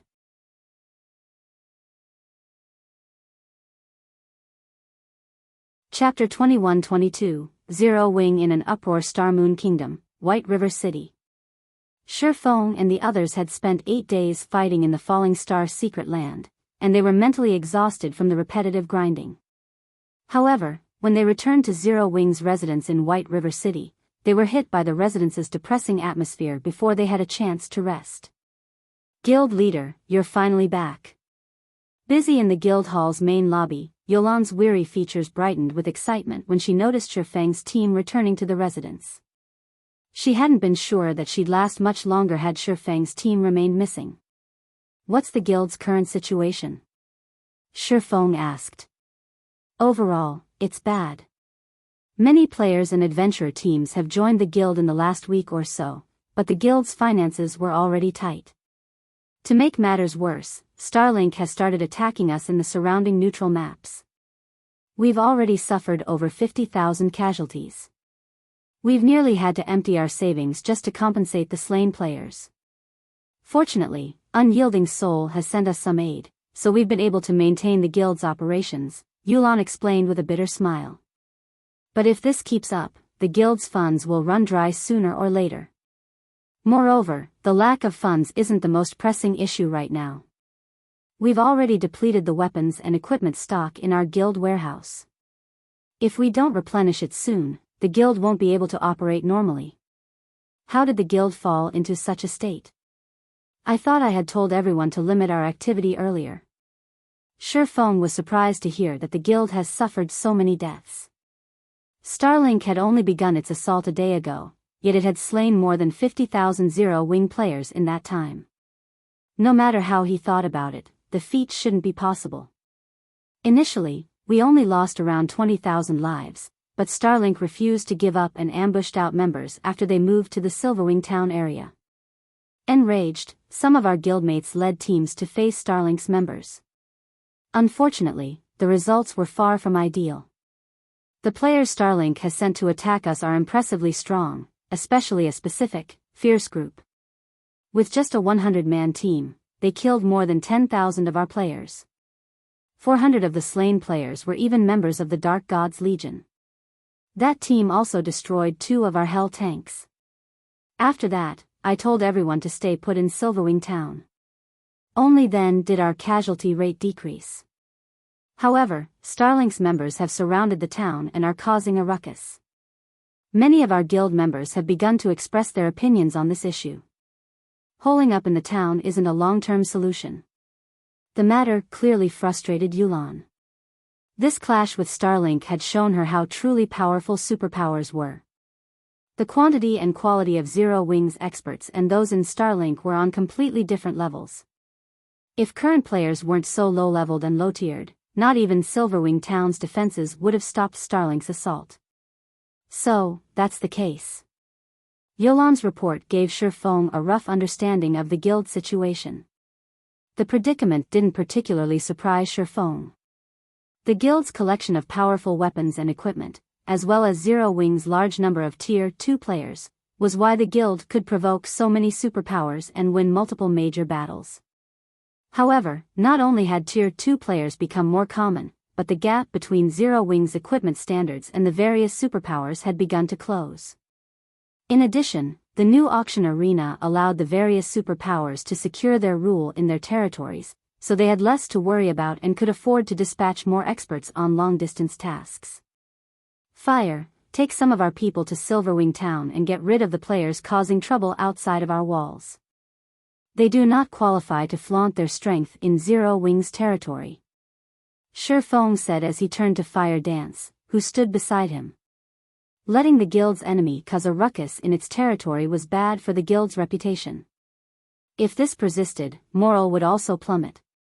Leave it to me. Fire Dance smiled and nodded. She had grown bored of grinding monsters in the Falling Star secret land, so this task would be a good change of pace. The assassin that teleported to Silverwing Town with Violet Cloud, Cola, and a few other core upper echelons. Guild leader, those Starlink players are extraordinary, and there are a lot of them. I'm afraid that they won't be so easy to deal with, Yulan expressed her concern as she watched Fire Dance lead a dozen or so comrades to Silverwing Town. We're just chasing a bunch of riffraff away. We don't need to mobilize a full force, Shifeng calmly responded. Anyways, you said the guild needs weapons and equipment? I have some. Use them to ease our current predicament. After saying so, Shifeng started a trade with Yulan and dropped one item after another into the window, all weapons and equipment from the Falling Star secret land. He had already given the Falling Fire Orb to Fire Dance, and with the fragmented legendary item, her team should be more than enough to deal with these problem players. When Yulan saw the weapons and equipment Shifeng traded to her, she was dumbfounded. Level 70 equipment? Yulan stared at the window incredulously. The various superpowers likely only had a handful of level 70 items, yet Shifeng handed her nearly 1,000 weapons and equipment pieces. Moreover, the weakest pieces of equipment were mysterious iron rank, while most of the items were secret silver rank. Taking a closer look at an item's attribute panel, Yulan's eyes nearly fell from their sockets. Not only were these items level 70, but they also had an attribute that reduced players' stamina consumption. Current players dreamed of using such equipment. This stamina rate reduction equipment could sell for astronomical prices. Guild leader, are we really going to let everyone purchase these items from the guild warehouse?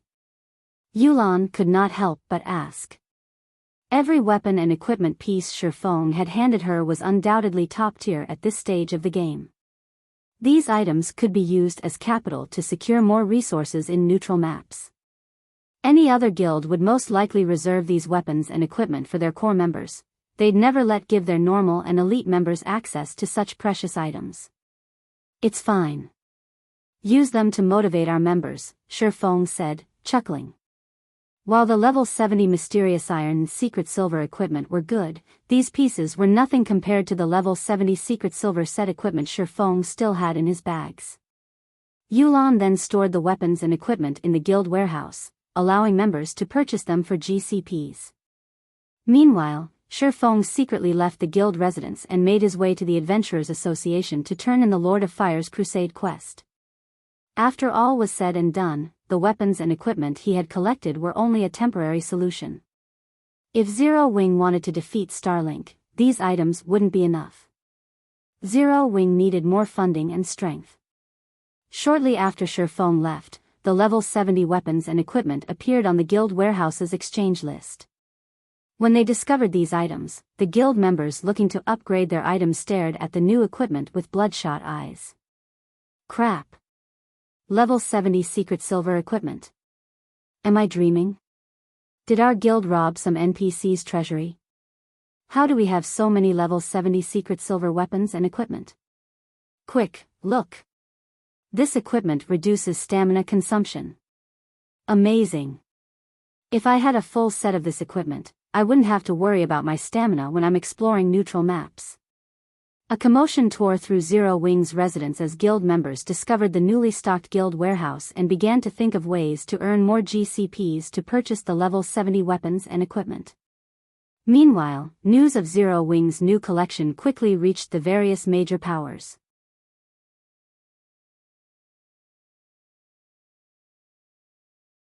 Chapter 21-23, Hero Ranked Reward. Shortly after the level 70 weapons and equipment appeared in Zero Wing's guild warehouse, news of these items reached Starlink's Blood or Fortress. Several level 66 or higher experts watched 3 kills, who gazed at the scenery outside the window, nervously in the 5th floor meeting room in Starlink's residence. Vice Guild Leader, according to our spies in Zero Wing, the guild has offered nearly 1,000 level 70 weapons and pieces of equipment for purchase in its guild warehouse. Moreover, every equipment piece reduces stamina consumption, a level 66 ranger reported, watching 3 kills with a hint of desire in his gaze. Zero Wing's members are on cloud 9 because of this. Many of them are desperately trying to earn GCPs to purchase the stamina rate reduction equipment. This turn of events has certainly increased morale within the guild. The various superpowers still considered level 70 weapons and equipment extravagant at this stage of the game. Even experts like himself only wore level 65 fine gold items. If he could get his hands on 1 or 2 more pieces of level 65 dark gold equipment, he'd sleep with a wide grin on his face. However, Zero Wing had just offered its normal and elite members the chance to use level 70 secret silver weapons and equipment. This benefit was truly enviable. Moreover, the secret silver equipment reduced stamina consumption. He'd have a much easier time developing if he could purchase a few pieces of such equipment, yet players who weren't even ordinary experts had been given such an opportunity. The situation was maddening. How kind of Zero Wing to offer up such equipment. Even 3 kills was slightly surprised by Zero Wing's generosity. He chuckled and said, "Unfortunately, this is only a temporary measure. We have already prepared equipment for a protracted war." The guild leader has even amassed 300,000 gold to persuade outside experts to move against our enemy. The fact that Zero Wing is offering its normal and elite members such equipment only makes them juicier targets. I had thought that Black Flame would recall his guild members to Star Moon Kingdom and hold up there. It would have taken our guild a lot of time and resources to destroy Zero Wing if he had. However, it seems that he truly believes his guild is on equal footing with the various superpowers just because he's small victories against superpowers in the past. How foolish. Zero Wing is mistaken if it thinks it can face us head-on. It's simply overestimating itself, a tall woman in pitch-black leather armor said, frowning. She then said to 3 kills, Vice Guild Leader, "Let's make our move before Dark Soul. We can't let Startled Wind and Dark Soul claim all of the glory." Of course. Yu Meng, go prepare. We're going to cut off all paths between Star Moon Kingdom and Silverwing Town. We'll eliminate the town's income. 3 kills said, nodding. Leave it to me, Vice Guild Leader. I'll make sure that no one can reach the town by land. Yu Meng declared as she patted the heavy hammer she carried, absolute confidence shining in her eyes. Meanwhile, Shifeng had secretly reached the Adventurers Association's 2nd floor hall. "Lord Protector, how may I be of service?" a senior administrator asked as he approached Shifeng. "I wish to turn in a quest." "Here is the falling fire heart I've retrieved," Shifeng said as he pulled a rock enveloped in blue flame from his bag and handed it to the senior administrator. Every crusade quest required proof of completion. The falling fire heart was evidence of the Lord of Fire's defeat. The senior administrator was stunned when he saw the falling fire heart. Once he snapped out of his daze, the NPC looked at Shifeng with even greater respect. After verifying the Falling Fire Heart's authenticity, a series of system notifications altered Shifeng. Starmoon Kingdom Region System Announcement. Congratulations to Zero Wing for completing the Hero Crusade quest, Lord of Fire. Rewarding 30,000 guild popularity and promotion to 1-star honorary guild in Starmoon Kingdom. The system announcement echoed throughout Starmoon Kingdom 3 times, and every player in the kingdom heard it loud and clear. The various Adventurers Association branches throughout the kingdom also hung Zero Wing's guild flag in their main halls. Any player that visited would see these flags. This was proof of the guild's glory. Even if Zero Wing faded from God's domain, its flag would remain in Starmoon Kingdom's Adventurers Association branches. However, Shifeng was far more excited by the fact that his guild had become a 1-star honorary guild. An honorary guild. Countless guilds had dreamed of obtaining the title during his previous life. Even though the title was only effective in the kingdom or empire that had granted it, it was capital that would help a guild grow stronger. Even Shadow had fought desperately to earn the guild title, yet Shifeng had secured it for Zero Wing so soon in this life. Normally, guilds had to complete 3 Hero Crusade quests to earn the 1-star honorary guild title, but since Zero Wing was the first to complete such a quest in Starmoon Kingdom, the title had been granted as a bonus reward. The 1-star honorary guild title was easily worth more than 100 epic weapons and equipment pieces to the various guilds. Not only would the guild receive more high-ranked quests from NPC nobles due to the title, but its members would also receive a 5% boost to their basic attributes and EXP earned within the respective country. While a 5% boost to attributes and EXP didn't seem like much, it was an extraordinary boon to high-level players. Besides, many a little makes a mickle. Players with these buffs would gradually pull ahead of those without. As a result, the difference between guilds would continue to grow. After becoming a 1-star honorary guild in Starmoon Kingdom, Zero Wing's position in the kingdom was even sturdier than before. Without overwhelming strength, foreign powers could do nothing against the guild in Starmoon Kingdom. This was one of the reasons that the various major powers had fought so desperately to complete Hero Crusade quests in the past. A kingdom or empire's honorary guild title was akin to a terrain advantage in war. When Zero Wing's members discovered the benefits of being a 1-star honorary guild, they couldn't help their growing excitement. Although they couldn't currently grind in neutral maps, with this guild title, they could grind in Starmoon Kingdom, and they wouldn't level any slower than in neutral maps. Moreover, they also had a certain advantage against the kingdom's field bosses. Commander, Zero Wing has more hope of survival now.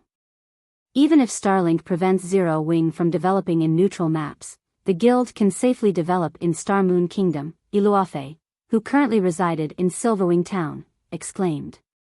Due to Yen Tianqing's suggestion, the FFF adventurer team had joined Zero Wing, but despite that, it couldn't do much to change the guild situation in the Ore Empire. Starlink was simply too strong when it got serious. Zero Wing's members couldn't even set foot outside the town. The various powers that could explore neutral moss would eventually surpass those who couldn't. Fortunately, now that Zero Wing had received an honorary guild title, its development speed wouldn't be affected if it couldn't develop in neutral maps. At the very least, ordinary powers shouldn't hope to surpass the guild. Starlink would also find Zero Wing far more difficult to deal with in Starmoon Kingdom. As long as Zero Wing persisted, it was bound to turn its situation around. God's domain constantly changed, after all, and Starlink couldn't afford to focus all of its strength against Zero Wing all the time. Sure enough, Zero Wing hasn't made it this far by relying on luck. It had been patiently enduring until it accomplished this feat. Yen Tianqing breathed a sigh of relief when he read the system announcement. He had fought Starlink's experts plenty of times before, and he had to admit that it was a frighteningly powerful guild. It had already dispatched an astonishing number of experts to the Ore Empire, and the Mad Beast Legion tore through the Empire like a typhoon. The Legion left devastation in its path. Its members had almost succeeded in killing Yen Tianqing, as well. If not for Silverwing Town's magic towers and guardian puppets, Yan Tianqing had no doubt that Mad Beast and his legion would have captured the town by now. "Commander, look! Zero Wing's main force members have arrived. It looks like they're planning to confront the Mad Beast Legion," Yi Luofei said as she pointed at Fire Dance's team, which had appeared near the town's entrance and seemed to be heading for Mad Beast Legion's campsite. "Have they lost their minds?" Yan Tianqing's anxiety peaked as he watched the 30-plus players direct their mounts toward the enemy legion.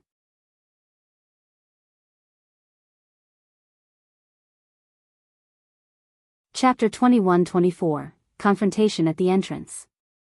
On a small hill outside Silverwing Town, dozens of members of the Mad Beast Legion had set up camp and were resting. Currently, these players were whining and dining without a care in the world, completely disregarding the heavily fortified Silverwing Town several thousand yards away. "The commander is being too careful this time. He's actually having us simply stand guard here. Can't we just destroy Silverwing Town? What can Zero Wing do against us?" a level 67 Guardian Knight said as he glanced at the distant Silverwing Town. Previously, everyone was talking about how powerful Zero Wing's Dark God's Legion was. In the end, didn't we slaughter that legion's members? The Mad Beast Legion was an existence known throughout the western continent of God's domain for having destroyed over 20 guild towns, some of which were even controlled by superpowers. Yet, now, their commander, Startled Wind, was actually having them stand guard outside Silverwing Town and had only tasked them with preventing players from leaving the town. This was completely different from their normal operations. "Panther, stop grumbling. At least you got to get some exercise with those people from the Dark God's Legion. We have only mobs to fight against. There's not even a field boss in sight," a level 67 berserker carrying a white-bone greatsword said, rolling his eyes at the Guardian Knight named Black Panther. To maintain surveillance on Silverwing Town, the Mad Beast Legion had split into two groups. One group would either grind for levels or rest, while the other group would keep watch over the town. The two groups took turns, switching responsibilities with each other to prevent their levels from falling behind. "Alright, that's enough. The commander naturally has his reasons. Moreover, whether in terms of defensive structures or NPC soldiers, Silverwing Town is much stronger than the towns we've destroyed thus far. In a frontal confrontation, even if we do succeed in capturing Silverwing Town, we'll most likely suffer significant losses," a level 68 scholarly man wearing silvery gray leather armor said. In a deep tone, he continued, "While our task this time is indeed to destroy Zero Wing, we also have to conserve our strength. After all, our true enemy is not a measly guild like Zero Wing but those bastards from the western continent.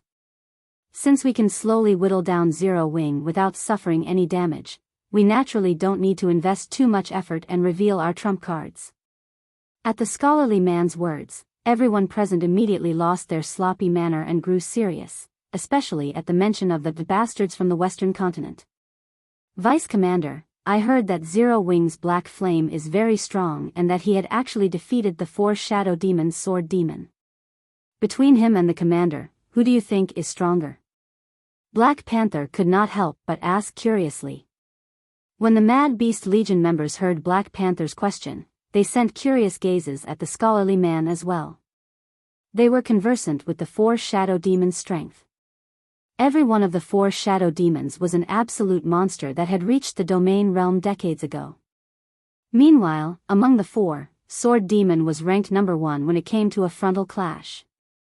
However, they did not have a very clear idea of the strength of their commander, as they had never actually seen Startled Wind display it before.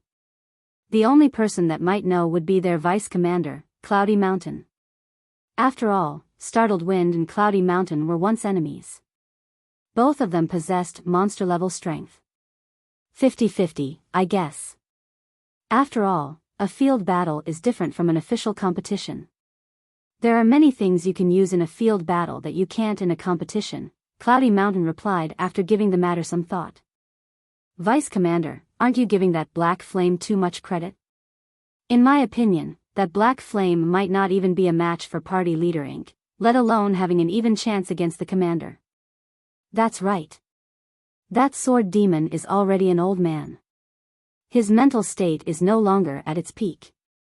Although Party Leader Inc. might not be a match for Sword Demon in terms of combat standards, in a field battle, she can definitely kill that old man. Everyone felt that their vice commander was blowing things out of all proportion.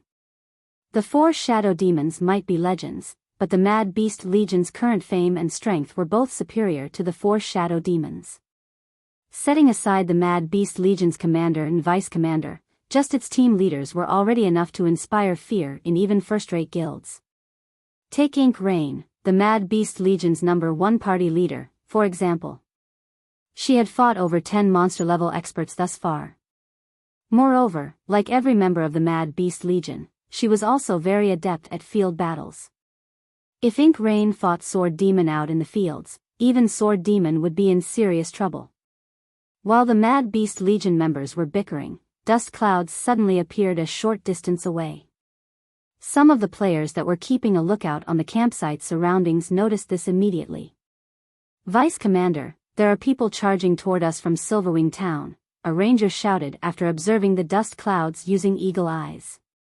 Zero Wings members are finally unable to sit still. "We'll finally get to exercise our bodies," Black Panther said, smiling as he licked his lips. "Your luck really is good. I'll definitely ask to be in the same group as you next time," Brilliant Python, the berserker carrying the Whitebone Greatsword, said with excitement. "How many people did they send?" Cloudy Mountain asked as he stood up from his seat. "A little over 30, the observing ranger reported carefully. "Just 30 plus?" For a moment, the Mad Beast Legion members could not help but be stunned. They even wondered if the ranger had missed 1 or 2 zeros. "That's right, just 30 plus. However, judging by their appearances, I think these people are part of Zero Wing's main force," the ranger explained. "Main force? Is Zero Wing really that stupid? Does it think it can deal with our Mad Beast Legion with just 30-odd players? Vice Commander, let my 6th party take the field. I'll make sure that none of these people return alive." Laughing at the number of players Zero Wing had dispatched, the Mad Beast Legion members immediately took the initiative to volunteer themselves for the upcoming fight, afraid that someone would steal this opportunity from them. "Ink and Panther, bring your 2 parties and go teach those people a lesson. However, this is also a rare opportunity. Contact 3 Kills men and have them come here immediately using a group teleportation scroll. We need to launch a full encirclement and make sure nobody escapes." Cloudy Mountain commanded as he looked at the approaching figures of Fire Dance and the others from Zero Wing. "Understood." Black Panther and the others could not help feeling a little stunned when they heard Cloudy Mountain's orders. Never imagined that their vice commander would take Zero Wing's members so seriously. However, they still obeyed without hesitation. The Mad Beast Legion had a total of 20 parties. Each party had 6 members and was fully capable of slaying expert teams consisting of several hundred players. In reality, just one party would be more than enough to deal with Zero Wing's 30-plus main force members. Sending 2 parties against so few players was simply making a mountain out of a molehill. Following which, Ink Rain and Black Panther, together with their party members, charged at Fire Dance's team, the distance between the 2 sides rapidly closing. The players in Silverwing Town soon took notice of this situation. At this point, everyone was already aware that Zero Wing was holing up in Silverwing Town. The fact that Zero Wing had suddenly obtained the honorary guild title further reaffirmed their thoughts that it was planning on lying low in Starmoon Kingdom. Hence, Zero Wing taking the initiative to send its main force members at the Mad Beast Legion was outside of everyone's expectations. Zero Wing's main force is going up against the Mad Beast Legion. We're going to have an interesting show to watch. I wonder who will win. You must have never seen how frightening those people from the Mad Beast Legion are. With just a little over 100 players, they've killed over 10,000 players from Zero Wing. Every member of the Mad Beast Legion is a monster. Although Zero Wing's main force members are strong, they're probably still inferior to the Mad Beast Legion members. Zero Wing is truly reckless to send so few players. If it were up to me, I would organize at least a 1,000-man team to take on the Mad Beast Legion. While the players residing in Silverwing Town were discussing the upcoming battle, Yan Tianqing, who was chasing after Fire Dance's team, frowned grimly when he saw the two parties the Mad Beast Legion dispatched. Not good. Those are Ink Rain's and Black Panther's parties. We need to help them quickly. Yan Tianqing shouted hurriedly to his team. He had fought Ink Rain and Black Panther before. He would already have his hands full just dealing with Black Panther alone. Black Panther possessed extraordinary strength, fighting more like a fierce berserker than a guardian knight. Going up against the guardian knight in a frontal confrontation was simply impossible. Ink Rain was even more frightening. In just one exchange, Yan Tianqing had nearly lost his life. If not for a special magic scroll that forcibly saved his life, he wouldn't have been able to block Ink Rain's second hit at all. Even if Zero Wing had Fire Dance taking the lead, Yan Tianqing did not think that her group could last very long against both Black Panther and Ink Rain. Unfortunately, Yan Tianqing's team was still a tad too slow. In the end, they could only watch as Fire Dance's group and Ink Rain's group got within 30 yards of each other and started attacking each other. Zero Wing. Die. Black Panther laughed as he leaped into the air, the icy blue shield he wielded transforming into a gigantic energy shield that smashed down on Fire Dance's group.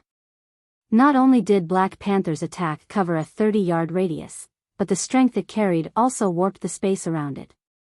The distant spectating members of Zero Wing paled reflexively at this scene.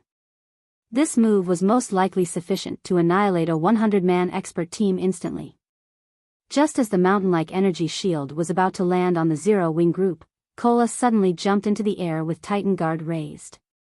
The fragmented legendary shield then transformed into a blazing streak of light that clashed with the descending energy shield. Tier 2 skill, Divine Impact. Boom! An explosion echoed throughout the entire battlefield. In the next moment, Black Panther's gigantic energy shield cracked and disappeared. As for Black Panther himself, he went flying back. Even after he landed, he stumbled 3 steps backward before he managed to stabilize himself. In contrast, Cola remained standing steadily where he lighted.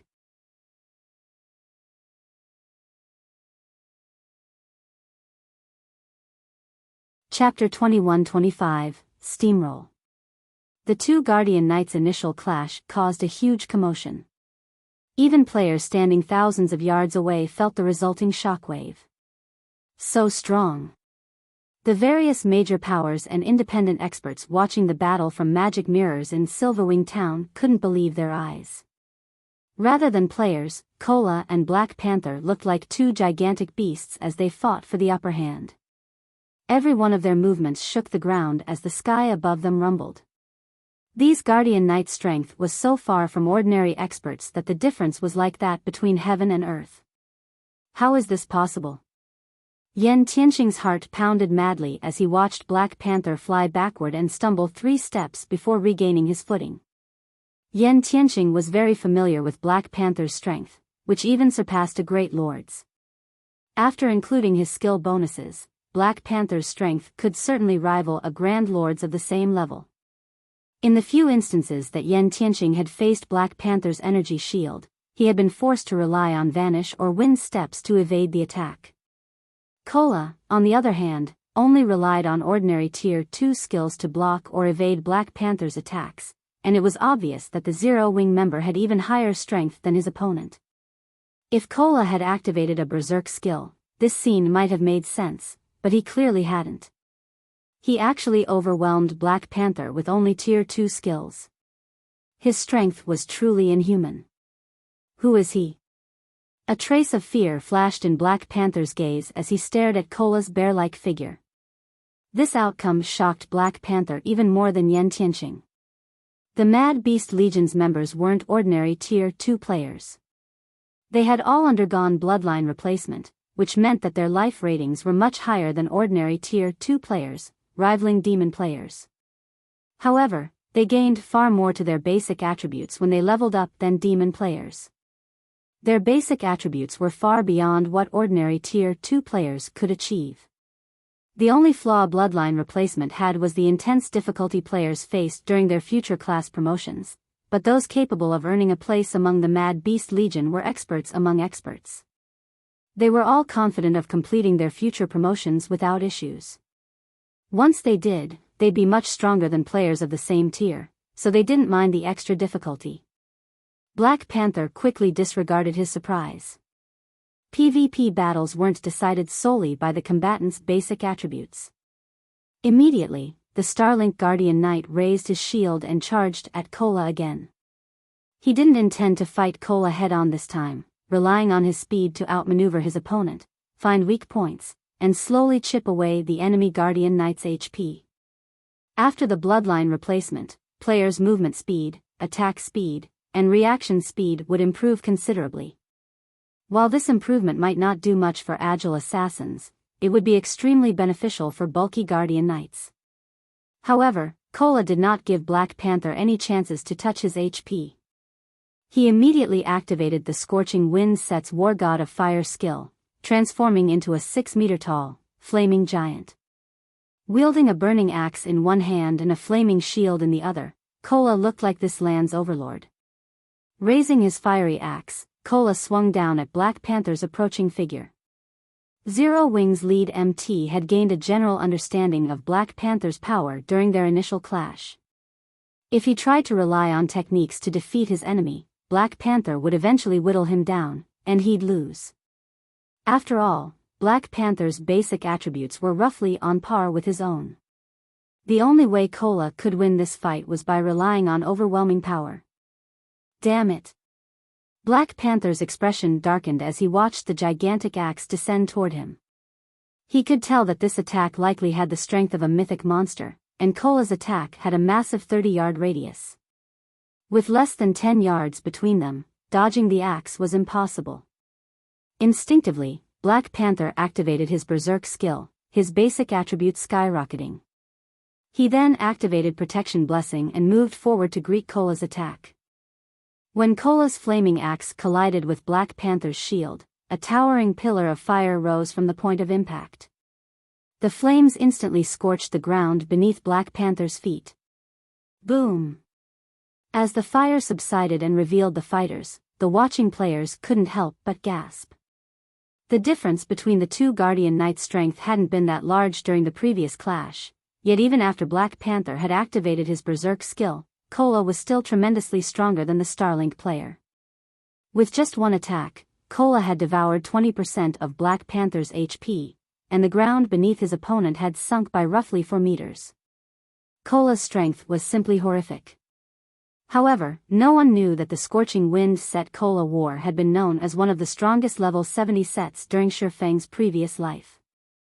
Although it was only a fine gold set equipment, the War God of Fire skill boosted the player's life rating to archaic species and granted a massive boost to their basic attributes. Using an ordinary Berserk skill to contend with the War God of Fire was laughable. Naturally, Kola didn't stop after landing the one attack. He immediately raised his flaming axe and attacked again. With an archaic species life rating, Kola's reaction speed and 5 senses were far more acute than normal. His attack's precision gave Black Panther no room to dodge. 1 slash. 2 slashes. 3 slashes. As Kola landed his 5th attack, Black Panther's HP finally reached 0, his body burning to ash. Kola's strikes had been so fast that the healer in Black Panther's party hadn't had enough time to react and start casting a healing spell before the Guardian Knight had died. As if time had frozen, everyone stared at Kola's War God of Fire form with fear in their eyes. How is this possible? The Mad Beast Legion members were stupefied. They couldn't believe that Black Panther, who had activated his Berserk and life-saving skills, had suffered such a decisive defeat. He hadn't even been able to retaliate before Kola had hacked him to pieces. Techniques? Life-saving skills? Before absolute power, none of these mattered. As Kola was about to switch targets and charge at another Mad Beast Legion member, a lithe figure appeared behind him and thrust an icy-cold dagger into his back. Kola lost 1/9 of his HP before he could react. The damage shocked Kola. With War God of Fire active, he had more than 1 million HP, and his defense was astonishingly high. It would be impressive to find a Tier 2 player who could deal over -20,000 damage to him. Ye Carrot new opponent had dealt over -150,000 with a single attack. His new opponent's attack power was incredible. Hurriedly, Kola activated Fire God's Wrath with a furious bellow. Flames erupted from the ground around him, enveloping a 15-yard radius. Seeing this, the lithe figure landed another before retreating. By the time these flames devoured everything around Kola, the figure stood 15 yards away, at the very edge of the raging inferno. The spectators only got a clear view of this lithe figure once the fire around Kola had subsided. She was a mesmerizing woman with snow-white hair. Silver divine runes covered her body, and she held 2 daggers that matched her hair color. Her clothing was as dark as the night sky. Careful. She's the Mad Beast Legion's #1 assassin, Ink Rain. Yan Tianqing shouted a warning, fear flashing in his eyes when he saw her face. His memory of this woman was still fresh in his mind. He couldn't forget her even if he wanted to. If he hadn't had an ancient life-saving scroll, Ink Rain would have killed him during their past encounter. Kola pushed his 5 senses to their limits as he watched Ink Rain. He could sense the threat of death from this woman, and if he hadn't already transformed into a war god of fire, she likely would have killed him in those 2 moves. Meanwhile, when the Mad Beast Legion members saw Ink Rain taking on Zero Wing's monstrous Guardian Knight, they cheered from their campsite on the nearby hill. Although Black Panther led his own party in the Legion as well, there was a massive difference between him and this female assassin. "I've truly underestimated Zero Wing's experts," Cloudy Mountain said as he watched Kola. He commanded, "Notify 3 kills men and tell them to hurry it up. These Zero Wing players aren't your average opponents. Also, Python, lead your party to assist Ink and the others.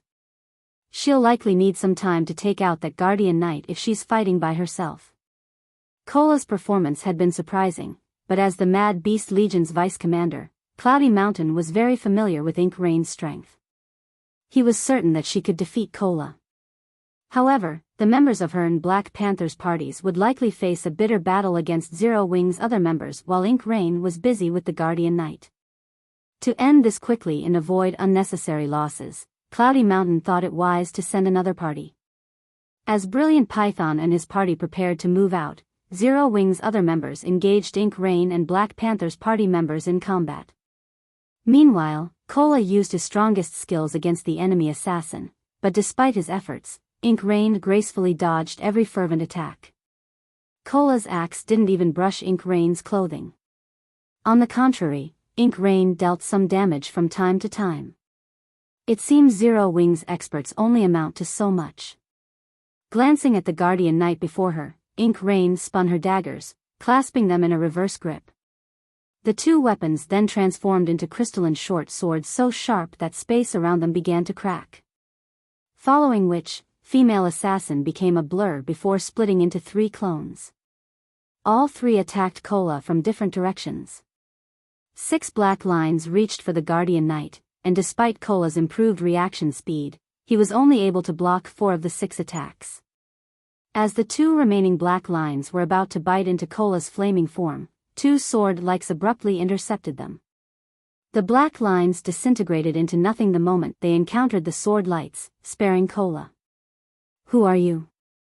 Ink Rain frowned at the figure that had suddenly appeared beside Kola. Her attack had been absolutely perfect, containing as much power as a mythic monster of the same level. Even with his peerless strength, Kola had barely shrugged off her attacks. However, this new arrival had effortlessly countered her strikes. Most importantly, this new arrival had predicted her attack trajectories. Her attack trajectories changed constantly, and her attacks were extremely fast. If not for Kola's shield, he would never have been able to block 4 of her strikes. Yan Tianqing, who rushed toward the battle from a distance, was just as astonished to see Kola spared from the attack. If he had been Kola's reinforcement, stopping just one of Ink Rain's attacks would have taken everything he had. After a moment of silence, the figure beside Kola spoke, her clear, crisp voice echoing across the battlefield. "I'm Zero Wing's Fire Dance."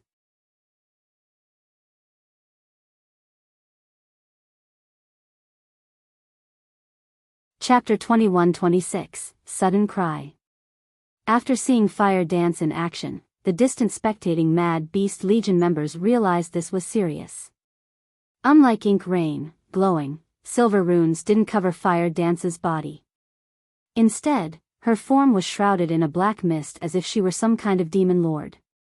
That woman's amazing. She actually blocked party leader Ink's killing move. Everyone in the Mad Beast Legion knew how powerful Ink Rain was, not even a handful of them could block her attacks. She had also activated Divine Phantasm already. Divine Phantasm was Ink Rain's exclusive berserk skill, and it was much stronger than ordinary skills of the same type. When active, Divine Phantasm granted Ink Rain godly reaction speed. She could kill even monster-level experts instantly if they were not careful. Even Cloudy Mountain would have to avoid facing her head-on if she had the berserk skill active. Yet, someone who could block Ink Rain's attacks while she had Divine Phantasm active had just joined the fray. Why wouldn't they be surprised? Fire Dance? You're the commander of Zero Wing's main force? Ink Rain gave the woman a playful smile as she observed Fire Dance.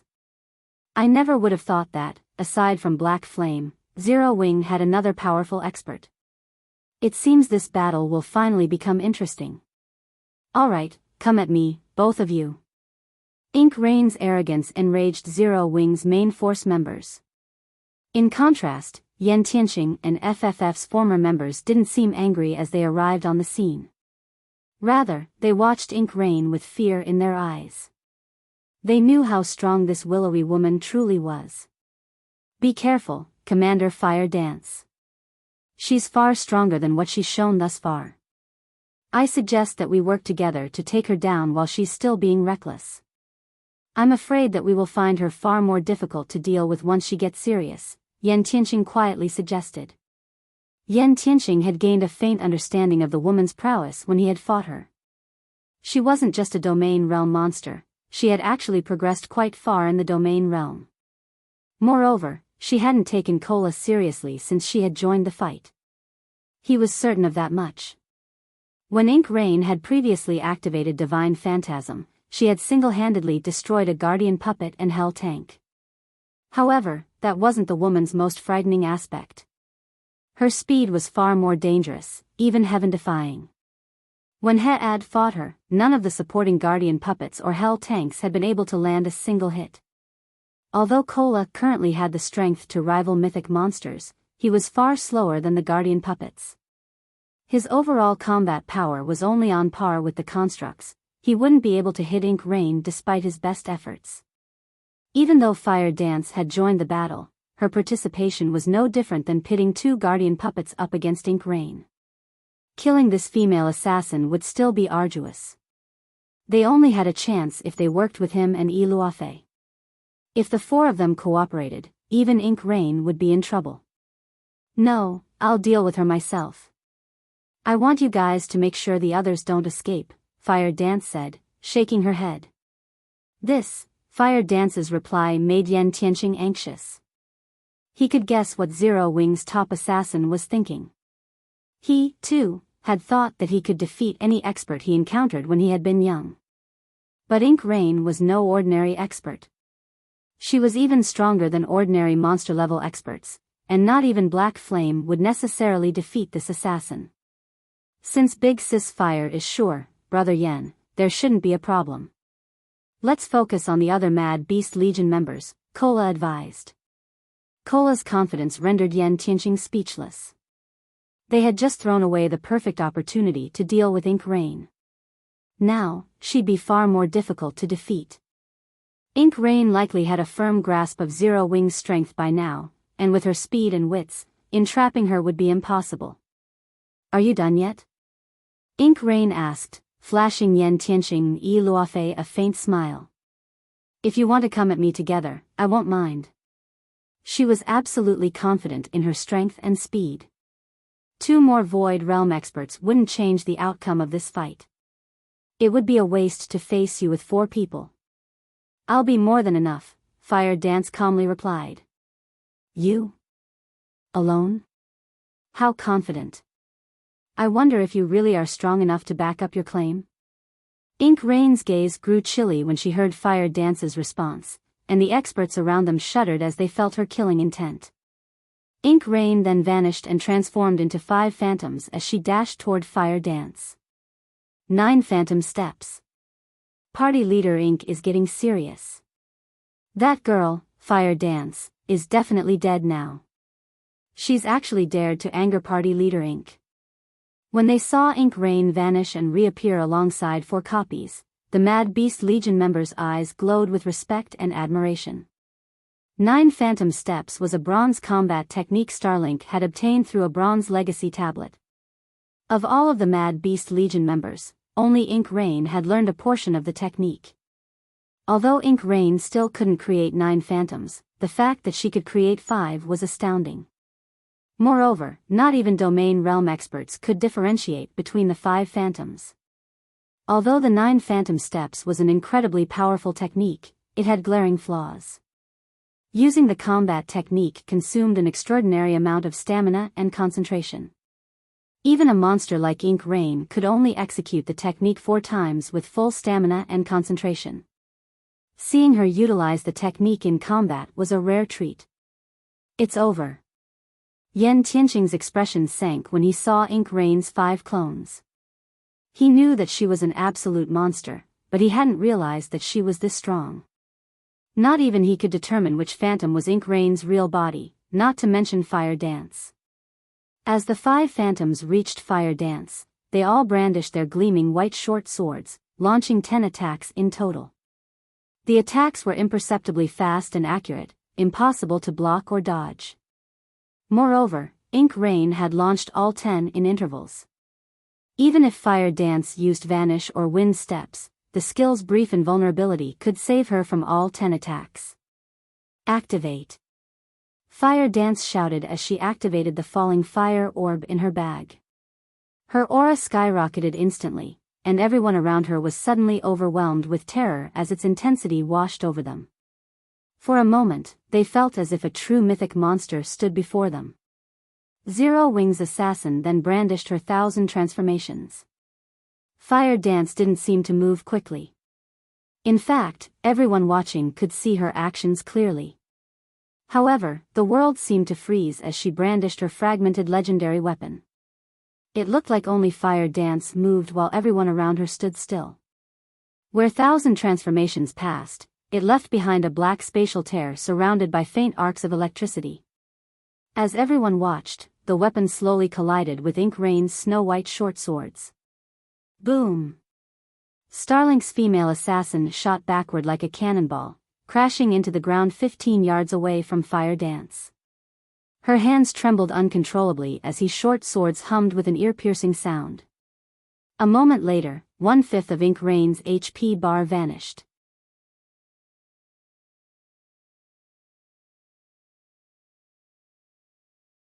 Chapter 21-27, Tier 3 Strength. As the assassins' weapons collided, a metallic clang echoed across the battlefield. The players fighting their own battles couldn't help but pause at the sound. The distant Mad Beast Legion members froze, staring at Fire Dance. They simply couldn't process that someone had nullified their number 1 assassin's ultimate move so easily. With Divine Phantasm active, Ink Rain's speed was unparalleled. When combined with 9 Phantom Steps, not even Domain Realm experts could distinguish between her 5 phantoms. They'd be forced to gamble on a target with only a 20% chance of success. However, not only had Fire Dance targeted Ink Rain's real body without hesitation, but she had also kept up with her enemy's divine attack speed effortlessly. As if that weren't enough, Fire Dance's attack had the strength to send Ink Rain flying. She's been repelled? The various major powers and independent experts watching the fight via magic mirrors gaped when they saw the scene. They didn't even know how to react. The players in Silverwing Town knew how powerful Ink Rain was. She had single-handedly destroyed a Hell Tank and Guardian Puppet during the last major battle outside of the town, after all. Moreover, she had completed the task as the Dark God's Legion watched. Yet, Fire Dance was able to throw such a terrifying expert so easily. Why wouldn't the watching players be shocked? How is this possible? Yan Tianxing stared at Fire Dance in confusion, shock and joy dominating his heart. He had never expected Fire Dance to be so powerful, enough so that she could even contend with Ink Rain. Yan Tianxing was certain that Ink Rain's ultimate move could kill him in an instant if he had to stand against it. Whether or not he could match her speed, he'd only have a 20% chance of stopping Ink Rain's assault. Not even he could determine which of the 5 phantoms was Ink Rain's true form. While the spectators were shocked over the clash's unexpected outcome, Ink Rain stood back up and carefully observed her opponent. Not bad. You're the first to stop me since I've learned 9 phantom steps. Ink Rain praised, watching the other woman with excitement. I wonder if you can stop my next move. This is my initial application of 9 phantom steps. I have never used it against anyone before. Hopefully, you won't disappoint me. As soon as Ink Rain finished speaking, her body split into 2 copies. Even the copies' auras were identical, and both were physical manifestations. Both copies then executed 9 phantom steps simultaneously, creating 10 clones in total. All 10 clones then pounced on Fire Dance, and Yan Tianxing's scalp tingled as he watched. Executing a combat technique through a doppelganger was extremely difficult. Players didn't have as much control with their doppelgangers as they did with their true bodies. Yan Tianxing could barely execute a basic combat technique through his doppelgangers, yet Ink Rank used a complex technique like 9 phantom steps. Her combat standard was absurd. Now, not only did Fire Dance have to deal with 10 copies of Ink Rain, but 2 of them were also the real deal. Even if Fire Dance could block one of the physical copies, she couldn't block both without using a doppelganger skill that could summon a combat-capable clone with how high Ink Rain's attack speed was. However, such doppelganger skills were incredibly rare. Not everybody had a doppelganger skill as perverted as Shifeng's, which allowed him to summon 8 combat-capable copies that shared 100% of his basic attributes. The commander of Zero Wing's main force is certainly strong. She has actually forced Ink to take her seriously. Brilliant Python, who had just reached the battlefield, was astonished when he saw his comrades' 10 phantoms. Even their commander, Startled Wind, had praised Ink Rain for her latest move. He had admitted that not even he could stop the move without using an invulnerability skill with more than a few second duration. Meanwhile, Ink Rain altered her attack pattern, using a different pattern than earlier. Her 10 phantoms intertwined. It was obvious that Ink Rain no longer wanted to face Fire Dance head-on. Rather, she planned to defeat her opponent with her superior technique. After circling Zero Wing's top assassin for a moment, all 10 of Ink Rain's copies attacked Fire Dance from multiple directions. Absolute strike. The 10 phantoms immediately transformed into streaks of shadow as they plunged toward their target with far more attack speed than what Ink Rain had revealed thus far. When the enemy clones were less than a yard from her, Fire Dance lightly swung her 1,000 transformations, cutting the space before her. A crescent-shaped spatial tear appeared around Fire Dance, rapidly extending until it acted as a shield to protect its creator. Before anyone could react, they heard 2 muffled sounds. 2 figures then flew 15 yards away from Fire Dance. These figures were none other than Ink Rain and her physical doppelganger. The doppelganger had lost half of its HP, while Ink Rain had lost another 1/5. Impossible. Ink Rain stared at the other female assassin in astonishment. She couldn't wrap her mind around how Fire Dance had repelled her attacks. Her speed was undoubtedly at the peak of Tier 2 players. Just blocking one of her attacks was nearly impossible. Blocking 2 would be a godly act. Admittedly, Ink Rain had considered the possibility that Fire Dance would use a life-saving skill to block one of her attacks, but she had never dreamed that the other assassin would send both her and her doppelganger flying with a single counterstrike. To make matters worse, Ink Rain recognized that Fire Dance hadn't used some powerful skill to throw her and her doppelganger.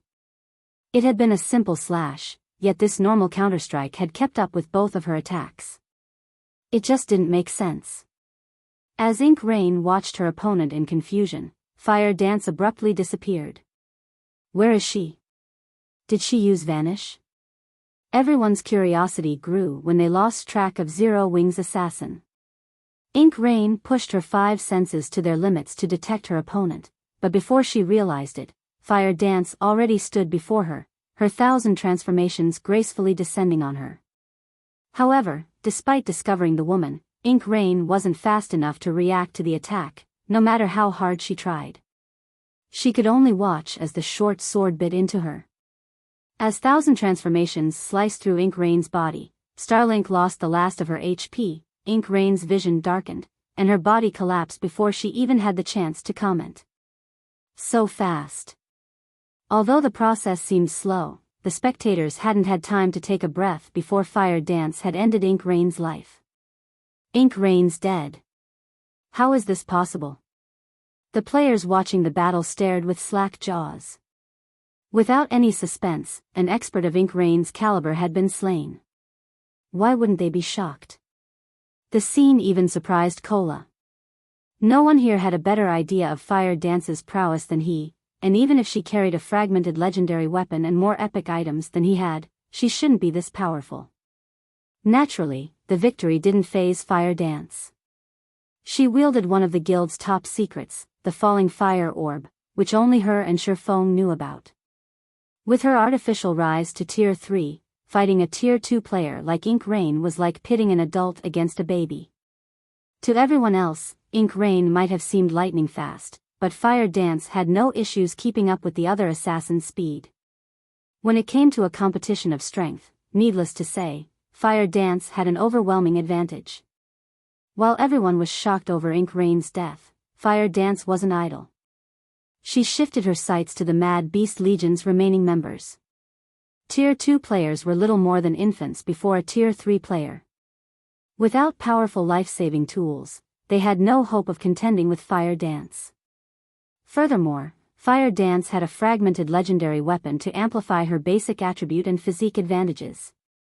In moments, Fire Dance annihilated Ink Rain, Black Panther, and Brilliant Python's parties.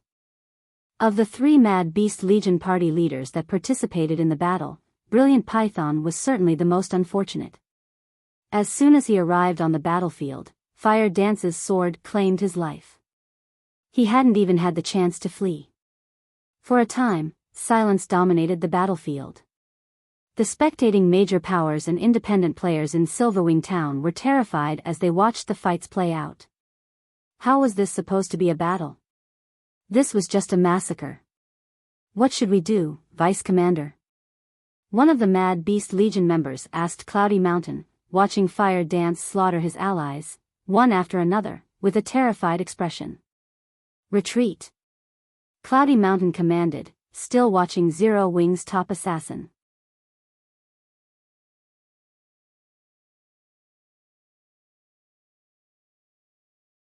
Chapter 21-28, True Strength. As the Mad Beast Legion members on the hill outside of Silverwing Town used return scrolls and disappeared, the players in the town were in an uproar. What? That Mad Beast Legion is so scared it's running away? The spectating players in Silverwing Town could not believe their eyes as they stared at the now deserted hill. They had witnessed the Legion's power personally. Every one of the Legion's members was basically a monster, easily capable of taking on tens of thousands of enemies. The Mad Beast Legion had already proven its prowess by killing more than 10,000 Zero Wing members, including many expert players. Yet, such a monstrous legion had fled from Zero Wing's main force members. Of course, these spectators didn't consider the Mad Beast Legion's retreat incomprehensible either. Fire Dance had displayed horrific strength, slaying the Legion's members as if they were common monsters. She had fought like some god on a mortal battlefield. However, although Fire Dance was very strong, she was still only one person, and whatever she had used to increase her power should have a time limit. Once she lost that boost, the Mad Beast Legion was more than capable of continuing its assault against Zero Wing, and they'd definitely receive more reinforcements from Starlink. Even if Fire Dance's boost lasted longer than expected, the Legion could gradually wear her down and kill her once their reinforcements arrived. And yet, the Legion had decided to retreat after only suffering minor losses. This turn of events confused the spectating independent players in Silverwing Town.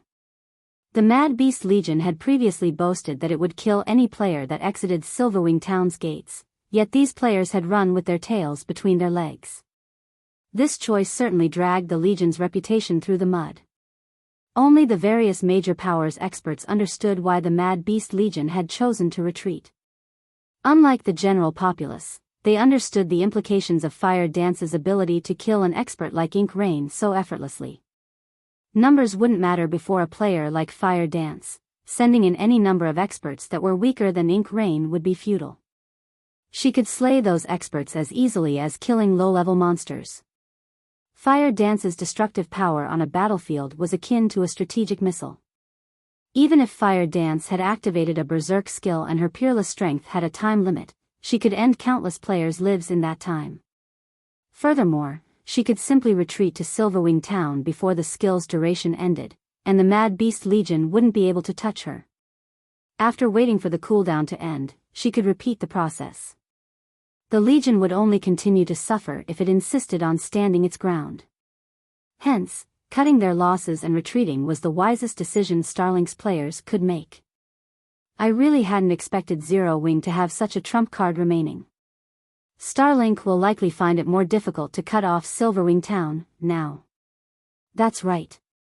Unless Starlink has a player that can contend with Fire Dance, it'd only be asking for trouble by trying to suppress the town. The strength Fire Dance had displayed even deterred the various major powers for a time. They abandoned their original plans to interfere with Zero Wing's profits. Setting aside the invincible monster that was Fire Dance, they couldn't afford to provoke Cola and Zero Wing's other main force members. At the same time, these powers realized how important expert players truly were to a guild. With enough strength, a single player could defend an entire town.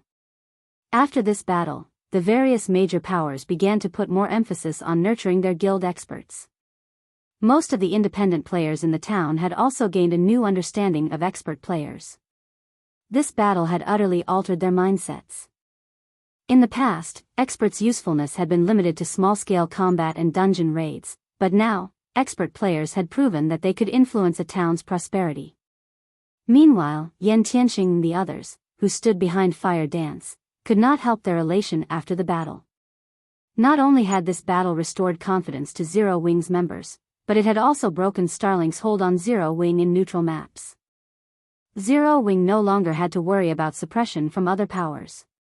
She had actually hidden her strength during the auction arena. Luofei stared at the Mad Beast Legion corpses strewn around Fire Dance in shock. She had assumed that the addition of the FFF Adventurer team would be a great help to Zero Wing. As far as she was concerned, aside from Shifeng, Zero Wing didn't have any capable experts. Fire Dance and the others' combat standards weren't particularly high, they only relied on their weapons and equipment to defeat Superpower's peak experts. However, this advantage would only become less significant as players progressed further in the game. On the other hand, Shi and Yan Tianxing were different. They were bona fide peak experts. Not even superpowers could afford to underestimate them, and they'd be far more of an asset to Zero Wing than Fire Dance and her companions. However, it seemed that she had been severely mistaken. As she looked at Fire Dance, Luofei got the feeling that she should do everything in her power to avoid becoming this woman's enemy. In Luofei's opinion, Fire Dance might even be stronger than Shifeng. The female assassin had killed a monster like Ink Rain so easily, after all, and she hadn't even used a single skill during the exchange. Zero Wing really is unfathomable, Yan Tianxing said, a bitter smile forming on his face. However, this definitely means that I won't have to listen to Lotus's mocking anymore. Lotus had visited him multiple times, trying to persuade him to leave a hopeless guild like Zero Wing while the Mad Beast Legion had harassed Silverwing Town. However, with the strength Zero Wing had just displayed, Lotus wouldn't likely have anything else to say. Once the Mad Beast Legion had retreated, news of the events quickly reached God's Domain's various powers. The game's superpowers were particularly interested in the battle. Starlink had been very serious about eliminating Zero Wing from the game, even taking more measures to prevent Unyielding Soul from sending reinforcements. However, despite the superpower's wrath, Zero Wing had successfully defended Silverwing Town, and Starlink had suffered a minor loss. The outcome was truly unexpected. However, the various superpowers recognized that Zero Wing had reached its limit. Although Zero Wing had indeed defended Silverwing Town and its reputation, it hadn't resolved its predicament of being unable to develop in neutral maps. God's domain's future was already clear for everyone to see. Those who ruled the game's neutral maps would rule the game. If Zero Wing lost the ability to develop in neutral maps, it would never realize its dream of becoming a superpower. Moreover, Starlink still suppressed Zero Wing financially, chipping away at the guild's funds and resources. Zero Wing couldn't survive long under Starlink's financial assault with its foundations. The various major powers developing in neutral maps knew this, and although Zero Wing's strength was awe-inspiring, they weren't afraid of the guild. The various major powers continued to contest for the territory and resources Zero Wing had left behind. Only independent players remained ignorant of Zero Wing's unchanged fate, eagerly applying to join the guild. When news of Zero Wing's latest victory reached Star Moon Kingdom, even more players rushed to join its ranks. Yulan, who was responsible for managing the guild's affairs, didn't know whether to laugh or cry. The growing interest to join Zero Wing was certainly a benefit, but the increased member count would elevate the guild's expenditures. Normally, Yulan wouldn't have minded a sudden influx, but Starlink was trying to suppress Zero Wing in various aspects. Keeping the guild afloat was already incredibly difficult. New members would only exacerbate the problem. Guild leader, are you sure we should let these players join Zero Wing? Our current funds are all ready. Yulan gave Shifeng a confused look when he told her to accept the new applicants. Of course. A guild cannot need players if it wants to develop further. Moreover, if we refuse to accept applicants, the guild's reputation will suffer, Shifeng said, nodding. But our funds, Yulan whined. Relax. We'll receive the funding we need shortly, Shifeng said as he gazed at the city hall before him. We'll see who outlasts whom. He had been worried about Starlink's suppression before he had killed the Lord of Fire, but now, he wasn't concerned about the superpower's aggression in the least.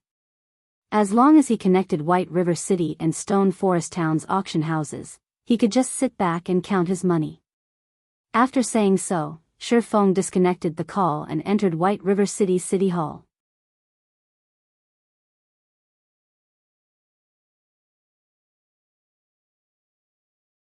Chapter 21-29, Inferior Legendary Quest Reward. White River City, City Hall. Why are so many people here? As Shifeng entered the building, he noticed a large number of independent players in the first-floor hall. Many of them were engaged in conversations with the NPC administrators, and quite a few stood in line before the deed counter. Without exception, every player wore an excited expression. The venue was just as lively as a popular trading firm. The only difference was the lack of experts, replaced by extravagantly dressed merchant players. Damn it. I'm too late. I hurried from Black Dragon City, but White River City's advanced rooms have already sold out. I know, right? I've heard that the advanced rooms sold out about half an hour ago. Only basic rooms are left. I wonder when White River City will start selling VIP rooms? VIP rooms? I doubt many players will be able to afford them even if the system does sell them to players. Even if people can afford the VIP rooms, they won't buy them in White River City. This is only a kingdom's NPC city. At best, White River City's VIP rooms will rival advanced rooms in empires. Why waste money on a VIP room in White River City when you could buy 2 advanced rooms in an empire? Indeed. Recently, I've heard that Starlink has invested more funds into suppressing Zero Wing. Moreover, it has been purchasing specialty materials at high prices in Star Moon City's auction house. As a result, it's lured many players to sell their items there. Fewer and fewer players have been willing to conduct their business in White River City's auction house as of late. The players observing the situation in the hall quietly discussed the current affairs. When Shifeng overheard them, he realized why so many players had come to the city hall. Shortly after the first auction arena ended in his previous life, the system had launched the auction house rooms. These rooms had become quite popular among independent players. Not only could players rest in these rooms, but the rooms also granted plenty of benefits. Item storage was one of these benefits. Players could use their rooms as private warehouses to store more items. They would no longer have to rent warehouses from the bank. The room's teleportation feature was the second benefit. Regardless of where a player was, they could use the teleportation stone the auction house rooms granted to travel to their room at no cost. The only downside was the relatively long cooldown and the fact that the teleportation stones couldn't be used as freely as being able to use an auction house room as an additional teleportation point was quite a valuable feature for independent players. Naturally, the ability to sell and purchase items was yet another benefit. Owning an auction house room granted a player access to the auction house interface, allowing them to conduct their business from the privacy of their room. They wouldn't need to deal with the crowded hall. The fourth and most important benefit was the free access to the auction house's advanced auction. Unlike players without their own rooms, they wouldn't have to fulfill the participation qualifications and compete for the limited number of entry tickets available. Because of these four benefits, independent players had eagerly fought for auction house rooms.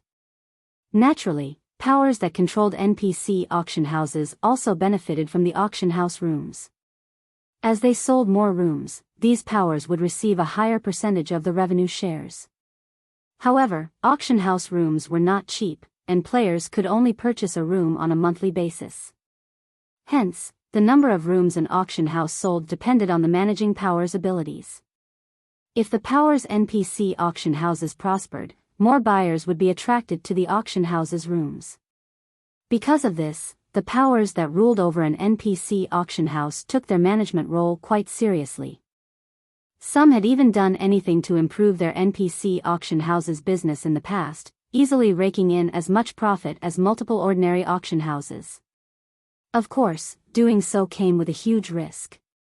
An NPC auction house's management wasn't set in stone, and on the off chance that the managing power lost the next auction arena, all of their hard work would only benefit someone else. Since White River City's first auction arena was over, independent players had begun to contest for the auction house's rooms. Only, there weren't as many players here as Shifeng had expected. Shifeng still remembered when Star Moon City's auction house rooms had become available for purchase in the past. Pure insanity had reigned in the city's city hall, and the system had even held an auction for the rooms due to the number of interested buyers.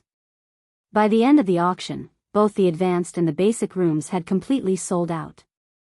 The number of players interested in White River City's auction house rooms was pitiful in comparison. But Shifeng also understood. Zero Wing had multiple superpower enemies, and Starlink was still insistent on suppressing his guild's finances. It was natural for players to be concerned about the stability of the city's auction house. As a result, only the most valuable advanced rooms had sold out. Barely anyone was interested in the basic rooms. Starlink has certainly moved quickly. As he looked at the hesitant crowd, Shifeng couldn't help his astonishment over Starlink's actions. At this point, the superpower was doing everything it could to decimate Zero Wing's finances. While Shifeng was mired in his own thoughts, an NPC senior administrator approached and led him to meet Weissman in the study. When Shifeng arrived, he found Weissman reading an ancient tome. It was the same scene he had witnessed during his previous visit. The NPC's aura was undetectable.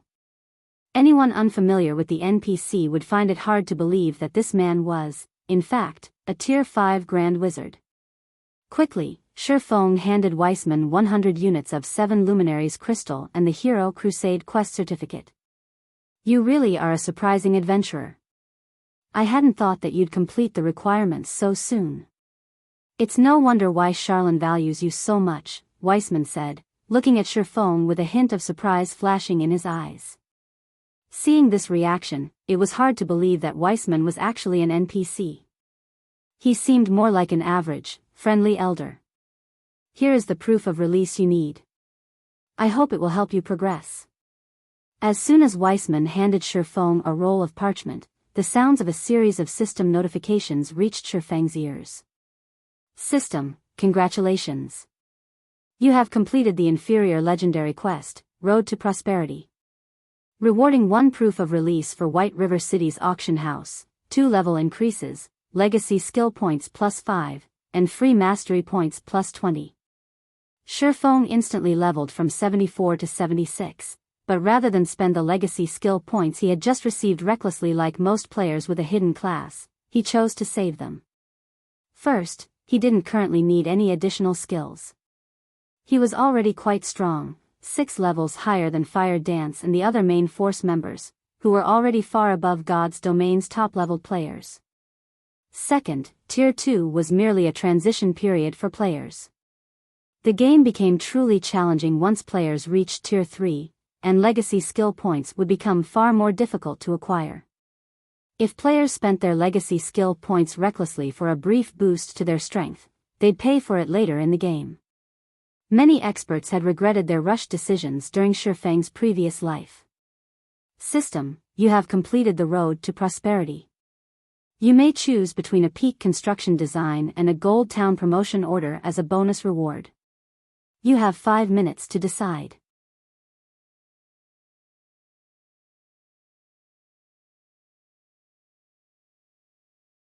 Chapter 2130, Silver Auction House Certificate. As soon as the system notification ended, a light blue selection window popped up before Shifeng. Despite his multitude of experiences, when Shifeng saw the 2 options the window displayed, he could not help but grow excited. God's Domain's current players might realize that the peak construction design and cold town promotion order were amazing items, but they likely didn't know how important these items were. Not even the various superpowers would recognize their true value. Of course, Shifeng knew. Both items had been capable of changing a power's fate during his previous life, and superpowers were no exception. The peak construction design might not seem like much as it only allowed one to construct a single building, but a guild city required a peak construction to qualify for its promotion to main city rank. Even a major NPC city like White River City was only advanced rank, a step away from reaching a main city standard. Starmoon City was the only NPC main city in the kingdom. Meanwhile, a main city could serve as a guild's foundation. Superpowers had paid astronomical sums to capture a first-rate guild's main city even after a decade in God's Domain. If not for the existence of main cities, the various superpowers would have snuffed out all first-rate guilds and stolen their territories. Hence, a guild had only been considered first-rate once it had acquired a main city during Shifeng's previous life. In the past, a peak construction design had even been worth more than an ordinary fragmented legendary item. When one had appeared on the market, the various major powers hadn't hesitated to offer their fragmented legendary items in exchange. The Gold Town promotion order was only slightly less valuable than the peak construction design. It could only promote an advanced town into a basic city. However, the 2 items were equally valuable right now. Players were getting closer to qualifying for their Tier 3 promotions, and without a guild city as a base in level 100 neutral maps, completing the promotion quest would be quite difficult. Unfortunately, upgrading an advanced town into a basic city wasn't easy and required a lot of time. Even after players had reached level 100 in the past, very few superpowers had commanded a guild city, not to mention lesser organizations. If Zero Wing secured an additional guild city before players reached such a high level, the guild would gain unimaginable benefits. Let's go with the Gold Town promotion order. After hesitating for a long moment, Shifeng chose the promotion order. Although a main city was unshakable to any below Tier 5, the amount of time a guild needed to prepare its guild city for the promotion was no laughing matter. Furthermore, with Zero Wing's current predicament, the guild would be eliminated before it could successfully acquire a main city. On the other hand, the Gold Town promotion order could instantly provide an additional safeguard. After obtaining the Gold Town promotion order, Shifeng immediately made his way toward White River City's auction house. Now that he had the auction house's proof of release, the NPC auction house could finally fulfill its potential. The thought alone excited Shifeng. White River City's auction house was already connected to the auction houses in the several neighboring NPC cities. In total, more than 15 million players had access to the auction house. Now, the items these players sold through the NPC auction houses would show up in Stone Forest Town's auction house. This was akin to adding another 15 million players to Stone Forest Town's population. Moreover, items sold in Stone Forest Town's auction house would appear in White River City's auction house, which would greatly increase the latter's competitive edge. With the two auction houses complementing each other, their development speed and income would easily surpass that of the guild auction houses and NPC auction houses the various superpowers ran. However, shortly after Shi Feng entered the crowded auction house of White River City, Aqua Rose called him. When the call connected, the system revealed her flustered expression. "Has something happened in the guild?" Shi Feng asked. Fire Dance's team had just chased away the Mad Beast Legion that had been interfering with Silverwing Town. Starlink would likely need some time to prepare if it wanted to remount its assault on the town. Dealing with Zero Wing in Starmoon Kingdom should prove even more challenging for the superpower. Even a fool would know the benefits the one-star honorary guild title provided. Unless Starlink had gone mad, it would never attempt to start an actual war with Zero Wing in Starmoon Kingdom. No, it's the Dark Knight Empire. Something major has happened there. Aqua Rose hurriedly reported. "I've just received news that Starlink has dealt a heavy blow to Unyielding Soul during its attempt to capture the Buried Bones Fortress. Half of Unyielding Soul's guild experts were killed in the ambush. Unyielding Soul will likely have a lot of trouble just trying to set foot in the ancient undead country now. After this, Starlink will likely try to eliminate the Dark Knight Empire's various major powers to ensure that no one ever dares to question it in the Empire. The Hundred Flowers Palace's several allies have publicly severed their relationship with the palace over this. 3 superpowers fought for supremacy in the Dark Knight Empire. Although Starlink had gained a massive advantage after securing Dark Knight City's auction house, Unyielding Soul and Crimson Emperor were still capable of fighting Starlink in the Empire's other locations. Although the Empire's major powers were in awe of Starlink's strength, they had no qualms about carrying out covert operations. Overall, the various major powers still had plenty of living space in the Empire. However, now that Unyielding Soul had taken such a severe blow and lost a significant portion of its combat power, it was at its limit as it tried to stay afloat. Unyielding Soul couldn't pin down Starlink any longer. As for Crimson Emperor, the guild's attitude towards Starlink had always been lukewarm. Crimson Emperor only supported Unyielding Soul on the surface. It wouldn't attempt to stand against Starlink for the other guild. After this victory, Starlink would try to solidify its position in the Empire. Zero Wing's shops and its partnership with the Hundred Flowers Palace would likely go down the drain. Once Starlink's position was unshakable, the guild could afford to dispatch even more of its members to harass Zero Wing. A large part of the reason that Zero Wing had resisted Starlink's forces in the Ore Empire thus far was the help Unyielding Soul and Crimson Emperor unwittingly provided by pinning the superpower down in the Dark Knight Empire. Without them, Starlink would have likely taken Silverwing Town by now. As expected of Starlink, it wounded Unyielding Soul even while fighting on 2 fronts. Shi Feng could not help but lament at Starlink's foundations. Although Shi Feng had known that Starlink had the Starline Corporation's support and had developed rapidly in the past, he hadn't thought that the guild would be this strong. It was no wonder why the secret pavilion had allowed Starlink to become an advanced member in the secret chamber of commerce. "What should we do now, guild leader? We've expended a lot of effort to gain a foothold in the Dark Knight Empire. Should we give it up?" Aqua Rose asked. Starlink hadn't begun to clean up the Dark Knight Empire just yet. If they took advantage of this opportunity to sell off their shops and resources in the Empire, they should be able to get a high price. If they waited until Starlink took action, however, they'd likely get nothing for these shops and resources. On the contrary, they might take a loss. No. This is a good opportunity. I'm sure plenty of powers are trying to sell their properties and cut their losses in the Empire. Send someone to negotiate with them. If the price is suitable, we'll take their assets off their hands, Shi Feng said, smiling as he shook his head. By now, the most strategic lands in God's domain's various kingdoms and empires had already been claimed. Purchasing these plots for anything less than an exorbitant amount was practically impossible. Unlike the various superpowers, Zero Wing had started with nothing in God's domain. Now that Starlink was trying to solidify its position in the Empire, this was the perfect opportunity for Zero Wing to expand its influence. This, Shifeng's decision stunned Aqua Rose. The Dark Knight Empire's powers were trying desperately to flee, yet Shifeng wanted to rush headlong into the Empire. Although his plan could yield tremendous profits for Zero Wing, the risk was just as great. Go negotiate for now. Starlink might be powerful, but Zero Wing is no pushover. Shifeng said earnestly. Understood. Aqua Rose nodded. One could only hope to become rich by taking risks. If Shifeng's plan succeeded, Zero Wing's development would reach a whole new level. Star Moon Kingdom was, after all, only a kingdom. It was no match for an empire. By the time Shifeng had finished his conversation with Aqua Rose, he had arrived on the top floor hall of White River City's auction house.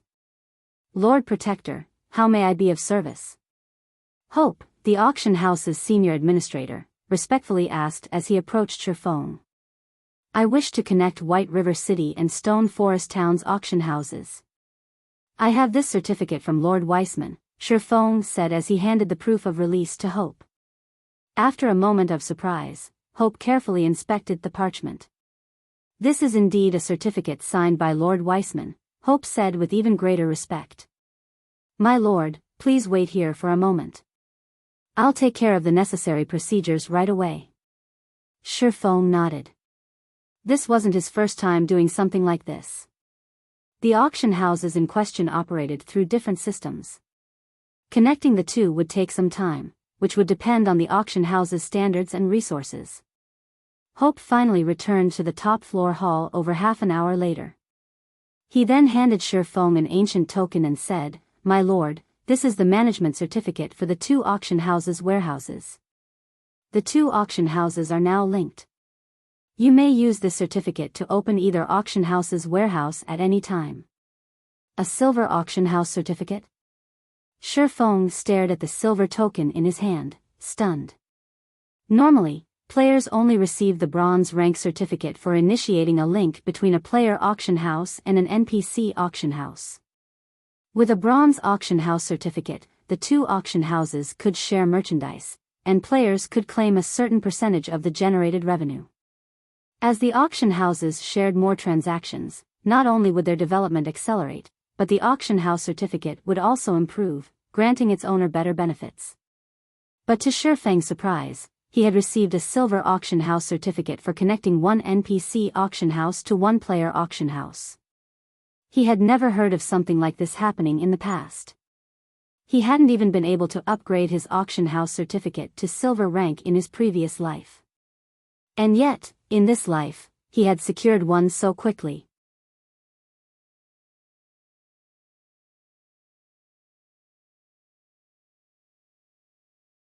Chapter 2131, Auction House Opening. Shifeng stared at the stone token in his hand, deep in thought. Could this be the reward for being the first person to link an NPC auction house? The silver auction house certificate had been a rare sight among first-rate guilds in the past. It was easy to imagine how difficult it was to upgrade a bronze auction house certificate to silver rank. Aside from a bonus reward, Shifeng couldn't think of any other possibilities for this unexpected boon. After considering the matter for some time, Shifeng decided to stop worrying about it. Instead, he tapped on the certificate and inspected its attribute panel. Auction House Certificate, Silver Rank. Token to manage auction houses. Can be used to move the resources available in owned auction houses. Can be used to collect 15% revenue from owned NPC auction houses. Increases NPC auction houses' popularity by 30%. Amazing. It's so much better than a bronze certificate. It's no wonder auction houses with a silver certificate had grown so rapidly in the past. Shifeng was ecstatic after reading the certificate's information. The Bronze Auction House certificate only granted players 10% of an NPC auction house's revenue. This referred to the processing fees charged when players used the auction house's services. There was simply no comparison to a player-built auction house, which allowed players to collect 100% of the auction house's revenue. However, since far more players used NPC auction houses than those who used the player-built versions, 10% was an exceptional amount of money. Meanwhile, the Silver Auction House certificate provided an additional 5% of profits. This was equivalent to obtaining half the management rights to a second NPC auction house. The Silver certificate also increased the NPC auction house's popularity by 30%. This was akin to a 30% increase to the auction house's promotion speed, an effect the Bronze certificate didn't offer at all. As NPC auction houses developed, they became larger and more extravagant. They would also gain more auction house rooms for sale, which would drastically increase the auction house's profits. Most importantly, auction house certificates weren't the same as the NPC auction houses themselves. While an NPC auction house could acquire new owners, auction house certificates could not. The certificates were considered personal possessions. Even if a player lost their original NPC auction house and won another, they would enjoy the benefits the Silver certificate provided through their new auction house. If the various superpowers find out that Zero Wing has this, they'll likely do everything they can to take White River City's auction house from us in the next auction arena, Shifeng thought to himself as he smiled. As time passed and White River City's auction house continued to develop, the profits the auction house generated would increase. Eventually, this city's auction house could earn more than 2 NPC auction houses in other cities. So far, most superpowers had only secured 2 NPC auction houses. If Zero Wing could win another in the future, it could earn the income of 3.5 NPC auction houses. At that time, Zero Wing's financial prowess would even be considered above average among superpowers. Furthermore, Zero Wing could link its NPC auction houses to its guild auction houses. Even superpowers would have to think twice before trying to compete with Zero Wing's financial strength. Shifeng then left White River City's auction house and made his way to Stone Forest Town. Although he had already obtained the auction house certificate, he physically needed to visit each to use the certificate, linking them. Stoneclaw Mountains, Stone Forest Town. As Shifeng walked down the town's main street, he could see how much the town had begun to decline. Aside from new players, very few experts and merchant players roamed the town. When Stone Forest Town had been at its peak, it had housed more than 800,000 players. Now, there might not even be 300,000 players in the town. Moreover, Stone Forest Town had only been an intermediate town during its glory days. It was now an advanced town and occupied several times the space, yet it had slightly more than 1/3 of its player population during its heyday. This made the towns look even bleaker.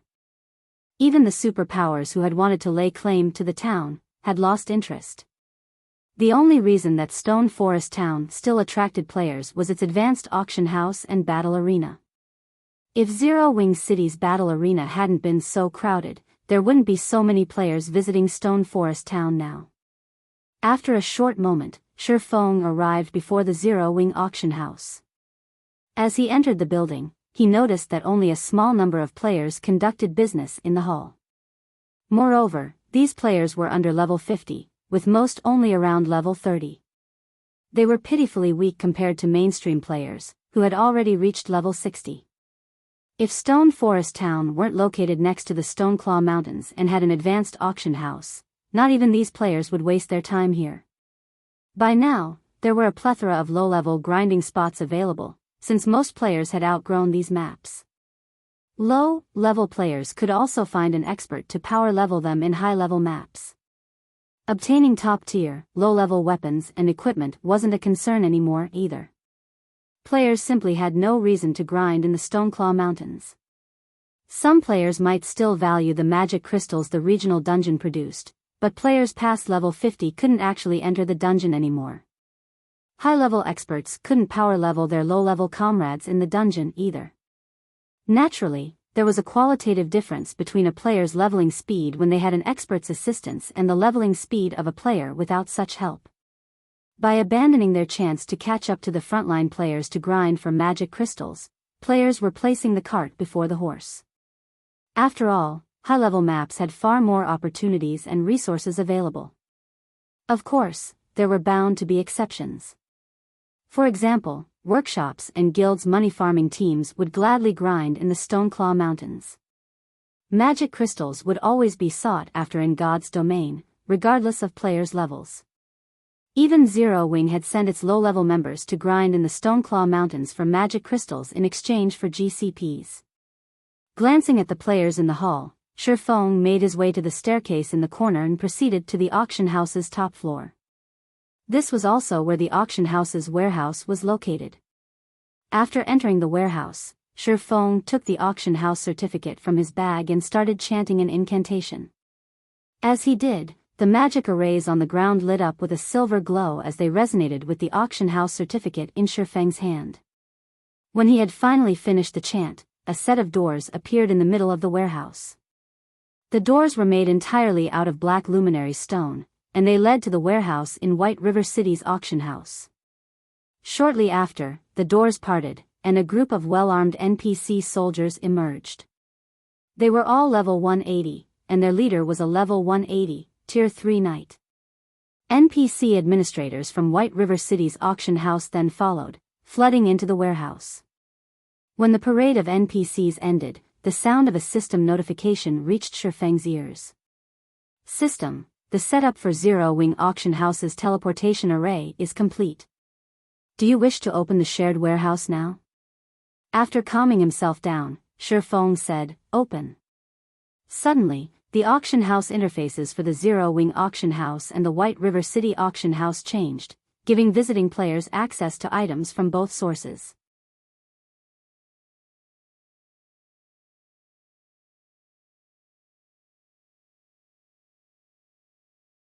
Chapter 2132, Popular Stone Forest Town.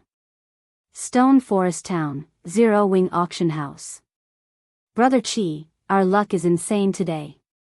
We got more than 20 magic crystals, a level 42 elementalist, who had just entered the auction house, exclaimed to the level 44 shield warrior beside him. If we can keep this up for 2 more days, buying that level 45 Mad Rage set will be a piece of cake. We certainly did get lucky today. I hadn't expected to collect so many magic crystals. Even if we're not particularly lucky in the next few days, we'll still have enough saved up for that set in 4 or 5 days, the level 44 shield warrior said, nodding. When the shield warrior spoke of the Mad Rage set, desire burned in his gaze. Currently, he wore mismatched pieces of level 40 fine gold equipment. Meanwhile, the Mad Rage set was a level 45 fine gold set equipment. The only way he could get his hands on the set was to offer the various guilds magic crystals in exchange. However, once he got it, his HP, strength, and defense would undergo a qualitative transformation. With adequate support, he should even be able to tank a level 55 Great Lord. Brother Chi, once you get the set, our party will level up so much faster. I can't wait to see if that bastard, Luoyang, dares to show off again, the level 42 elementalist said excitedly. Luoyang was their classmate, and although they had joined the game at the same time, he had gotten into a level 50 plus party. With his party's help, Luoyang had leveled rapidly in neutral maps. He was already level 47, while they hadn't even reached level 45. As a result, Luoyang had been bragging about how wonderful neutral maps were in class over the last few days, and the sight irritated them. Unfortunately, they had no choice but to grind for EXP and magic crystals in the Stoneclaw Mountains. An MT was the most important player in a party. With a strong MT, the party could even grind in higher-leveled maps. Hence, they strove to purchase the Mad Rage set so their party could travel to level 55 neutral maps. Relax. With how good our luck was today, we should use this opportunity. Once we replenish our magic scrolls, we'll go back out for another round of grinding, the level 44 shield warrior said eagerly. Following which, the Elementalist and Shield Warrior found seats before calling up the auction house's interface to browse through the available items. Crap. Since when has the Zero Wing auction house had so many magic scrolls for sale? The level 44 Shield Warrior exclaimed when he saw his search results. Normally, they only had a few types of scrolls to choose from when shopping for Tier 1 magic scrolls in the Zero Wing auction house, and only a pitiful number was available. Higher-tiered scrolls were basically non-existent. Mainstream players didn't linger in maps below level 50, after all. There simply weren't any players that could sell high-tiered magic scrolls in the Zero Wing auction house. Of course, the guild had an auction house in Zero Wing City as well, and travel between Zero Wing City and Star Moon City was quite convenient. To get the best price, players generally sold their magic scrolls in Star Moon City's auction house or set up stalls in Zero Wing City. Very few sold their scrolls in the guild's auction house. As a result, Stone Forest Town's auction house barely had any magic scrolls. Now, however, Stone Forest Town's auction house even had super rare Tier 3 magic scrolls. Practically every type of Tier 1 magic scroll was available, as well. Am I dreaming? Someone's even selling level 45 dark gold equipment in the Zero Wing auction house, the level 42 Elementalist exclaimed. The Zero Wing auction house was only a guild auction house, and not many players chose to sell their items through it. Trying to buy low-level, top-tier equipment though a guild auction house was difficult, and it was hard to find a large guild that was willing to sell such items. Most of the large guilds held on to the items for their new members. Thus, such weapons and equipment were even rare in NPC auction houses, much less guild auction houses. To make matters worse, their parties' grinding spots were so far from NPC cities that travel back and forth was quite inconvenient. Hence, they only returned to NPC cities every once in a while. As a result, they had a harder time encountering such opportunities. Now, however, the Zero Wing auction house had low-level, top-tier weapons and equipment for sale. Why wouldn't they be shocked? The Elementalist and Shield Warrior duo weren't the only players to discover this anomaly. Every player conducting business in the Zero Wing auction house soon noticed the change and was shocked. The wide array of items available in this auction house even surpassed the auction houses in ordinary NPC cities. With how well-stocked this place is, we won't have to return to Star Moon City anymore. We can stay in Stone Forest Town until we level past 50, the level 44 Shield Warrior ecstatically realized. We can definitely level faster than that bastard, Luoyang. Although neutral maps monsters granted a lot of EXP, players needed time to travel to these maps. The occasional trip their party made to Star Moon City to resupply took up a lot of time, as well. However, now that they buy any of the items they needed in Stone Forest Town, their leveling speed in the Stoneclaw Mountains could potentially become even faster than grinding in a neutral map. Brother Chi, quick, look! There's a level 45 dark gold shield here. If we can get that and the Mad Rage set, we'll be able to hunt level 50 Grand Lords once you hit level 45, the level 42 Elementalist shouted hurriedly. What an awesome shield! It can increase my defense by at least 20%, and I can probably use it even after I reach level 50, the Shield Warrior said, panting a little in excitement as he inspected the shield's attribute panel. The uproar that occurred in the Zero Wing auction house soon spread throughout Stone Forest Town. Players who were under level 50 and planned to leave the town quickly changed their minds. They all decided to move to another leveling spot only after they reached level 50. When the kingdom's players between level 30 and 49 heard the news, they made a beeline for Stone Forest Town. Suddenly, the desolate town brimmed with life. Naturally, business in the Zero Wing auction house also boomed. In the 30 minutes after Shurfeng had connected the auction houses in White River City and Stone Forest Town, he had earned more than 100 gold from the profits. Due to the Zero Wing auction house's sudden boom, players that had consigned items to White River City's auction house watched them sell like hotcakes. As a result, they began to transfer more of their stock to White River City's auction house, taking advantage of this sudden development. White River City's auction house was suddenly so popular that Star Moon Kingdom's various major powers were confused. They all wondered what Zero Wing had done to make White River City's auction house so popular. It was now even more popular than Star Moon City's auction house, which was backed by Starlink. When Zero Wing's members heard the news, it rekindled their hopes. After all, their guild's prosperity was linked with White River City's. Yulan, who was responsible for managing Zero Wing's financial affairs, was flabbergasted.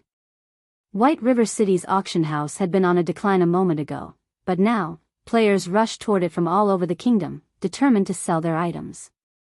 The income White River City's auction house generated had already more than doubled.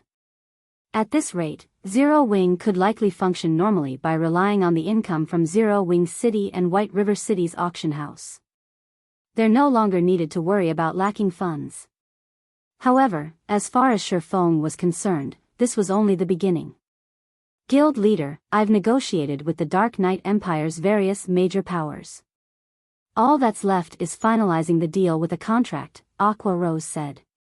Worriedly, she continued, in total, we've negotiated for 45 shops that are either in city's central area or have high potential. They're all within the Empire's top 10 cities. Purchasing them all will cost a total of 1.6 million gold. I'm afraid that we can't afford that. In less than half an hour, the ownership of 45 shops in the Dark Knight Empire's top 10 NPC cities had transferred to Zero Wing. Shortly after, news of the matter spread throughout the Empire.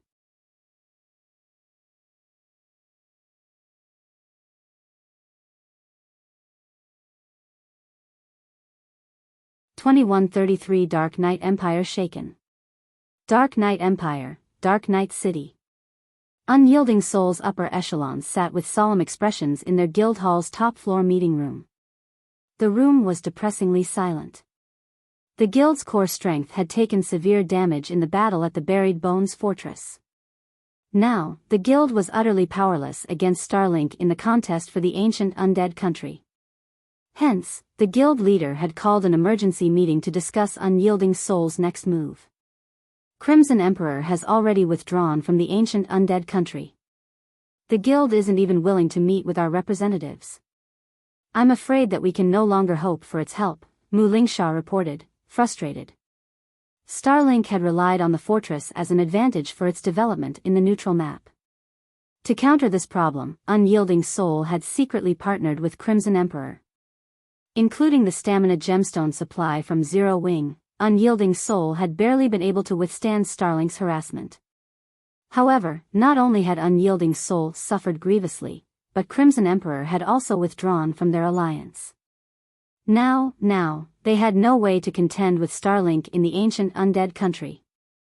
The ancient Undead country had far better resources than other neutral maps, and if Starlink were allowed to monopolize those resources, it would only be a matter of time before Unyielding Soul lost any foothold in the Dark Knight Empire. Zero Wing stamina gemstones and exotic stamina potions are our only hope now. If we can get a large stock from the guild, we'll have enough strength to keep fighting. Players' stamina consumption is far higher than in any other neutral map, and so far, only experts have been able to survive in the area. That means that Starlink hasn't been able to send a lot of players to explore the map. At least, it hasn't been able to send enough to impact the situation between our guilds, Unyielding Heart said after giving the matter some thought. Although the ancient Undead country was a fat piece of meat, ordinary players had no hope of surviving there due to the harsh environment and high-level requirements. At this point, only expert players stood a chance against its monsters. Although Unyielding Soul had suffered significant losses, the situation wasn't irreparable. As long as Unyielding Soul had a stamina recovery advantage, it could still farm the ancient Undead country for resources. Zero Wing has already used all of the stamina gemstones and exotic stamina potions in its stock to retaliate against Starlink in the Dark Knight Empire. Asking for more might be, Mu Lingsha said as she shook her head. How far you have fallen, Heart. Zero Wing is just some kingdom's small guild. How much do you really think it can accomplish in this situation? Zero Wing only dared to show itself in the Empire because of our guild and Crimson Emperor. Now that we've taken so much damage, such an insignificant guild will do everything it can to avoid the Dark Knight Empire. Do you really think Zero Wing would willingly work to help us? A golden-armored, level 67 Guardian Knight named Soul Oath criticized. I told you that we should have moved to another location when Starlink had still been growing, but you insisted that we should partner with Zero Wing to stand against the superpower to the bitter end. Look at where your decision has gotten us. As Soul Oath's words echoed through the room, everyone fell silent. Soul Oath was right. If Unyielding Soul had conquered several other kingdoms as soon as Starlink had claimed Dark Knight City's auction house, the guild's development might have slowed, but it would have been in a better position than it was now. Enough. Silent Soul, Unyielding Soul's current guild leader, abruptly shouted. We are not here to lay blame. We are here to find a solution. With Silent Soul's reprimand, Soul Oath's jaws clicked shut before he could criticize Unyielding Heart further. The guild upper echelons nodded in agreement with their guild leader. The events had already taken place. Now, they had to find a way to fix this issue. While these players ruminated over the guild's future, the meeting room's doors swung open, and a level 66, Tier 2 assassin hurried inside. What's wrong? Silent Soul demanded. We've just received news that Zero Wing has purchased 45 shops in the Dark Knight Empire's top 10 cities from the various major powers, the assassin reported. What did you say? Zero Wing purchased 45 shops in the Dark Knight Empire? But how? The guild upper echelons were stunned by the news. Are Zero Wing's leaders stupid? Don't they know that Starlink is already on its way to conquer the ancient Undead country and has begun to solidify its position and influence in the Empire? Soul Oath wondered incredulously. The Dark Knight Empire's major powers had been doing everything to escape the Empire, yet Zero Wing eagerly picked up their territories as if Starlink didn't matter in the least. For a moment, Soul Oath wondered if Zero Wing hadn't heard that Unyielding Soul and Crimson Emperor had been rendered powerless against the domineering superpower. Wonderful. Zero Wing hasn't abandoned us. Mu Lingsha could not contain her joy. Hearing Mu Lingsha's unintentional comment, the guild's upper echelons shot Soul Oath a glance. He had called Unyielding Heart a fool for trusting a small guild like Zero Wing, accusing the first vice guild leader of dragging the guild down with him, yet Zero Wing had stepped up to the plate without hesitation. It was no exaggeration to claim that Zero Wing had just declared war against Starlink in the Dark Knight Empire. It's too early to celebrate. Zero Wing is still facing a financial crisis in Star Moon Kingdom. This stunt in the Empire will only drag it further into the jaws of death. Soul Oath said, sneering. Unyielding Soul, who had been silent, fell deep into thought. What is Zero Wing trying to do? Although he was grateful that Zero Wing was still willing to help Unyielding Soul in this crucial moment, he had to admit that it seemed like a fool's errand. The Dark Knight Empire was Starlink's home ground. Declaring war against the superpower here was suicidal. Zero Wing's latest disruption caused an uproar among the Dark Knight Empire's various major powers. None of them knew whether the small guild was foolish or impressively brave. While they thought that Zero Wing's decision was simply suicidal, the Empire's independent players disagreed. Is Zero Wing starting a war against the Empire's overlord? I thought I've heard that Starlink has been suppressing Zero Wing in Star Moon Kingdom, and the guild is barely holding on. Amazing. Even super guilds think twice before provoking Starlink, yet not only has Zero Wing been harassing Starlink in the Dark Knight City's auction house, but now, it has also purchased 45 shops in the Empire's top 10 cities. Crap. 45 shops in the top 10 cities? Is Zero Wing trying to become the Empire's fourth titan? For a time, the Dark Knight Empire's independent players bubbled with excitement. They had all witnessed war between guilds before, even between superpowers, but this was the first time any of them had seen a guild without any background openly challenge a superpower. For a time, Zero Wing's fame in the Dark Knight Empire was unmatched due to its recent purchases. Many players even began to show interest in the guild, expressing their desire to join Zero Wing's ranks. While news of his exploits spread throughout the Empire, Shifeng took the mana stones he had synthesized to a border town in the Dark Knight Empire. He then used the 7 Luminaries ring to teleport to the neutral map located closest to the ancient undead country before mounting his demonic flame tiger and riding toward his target.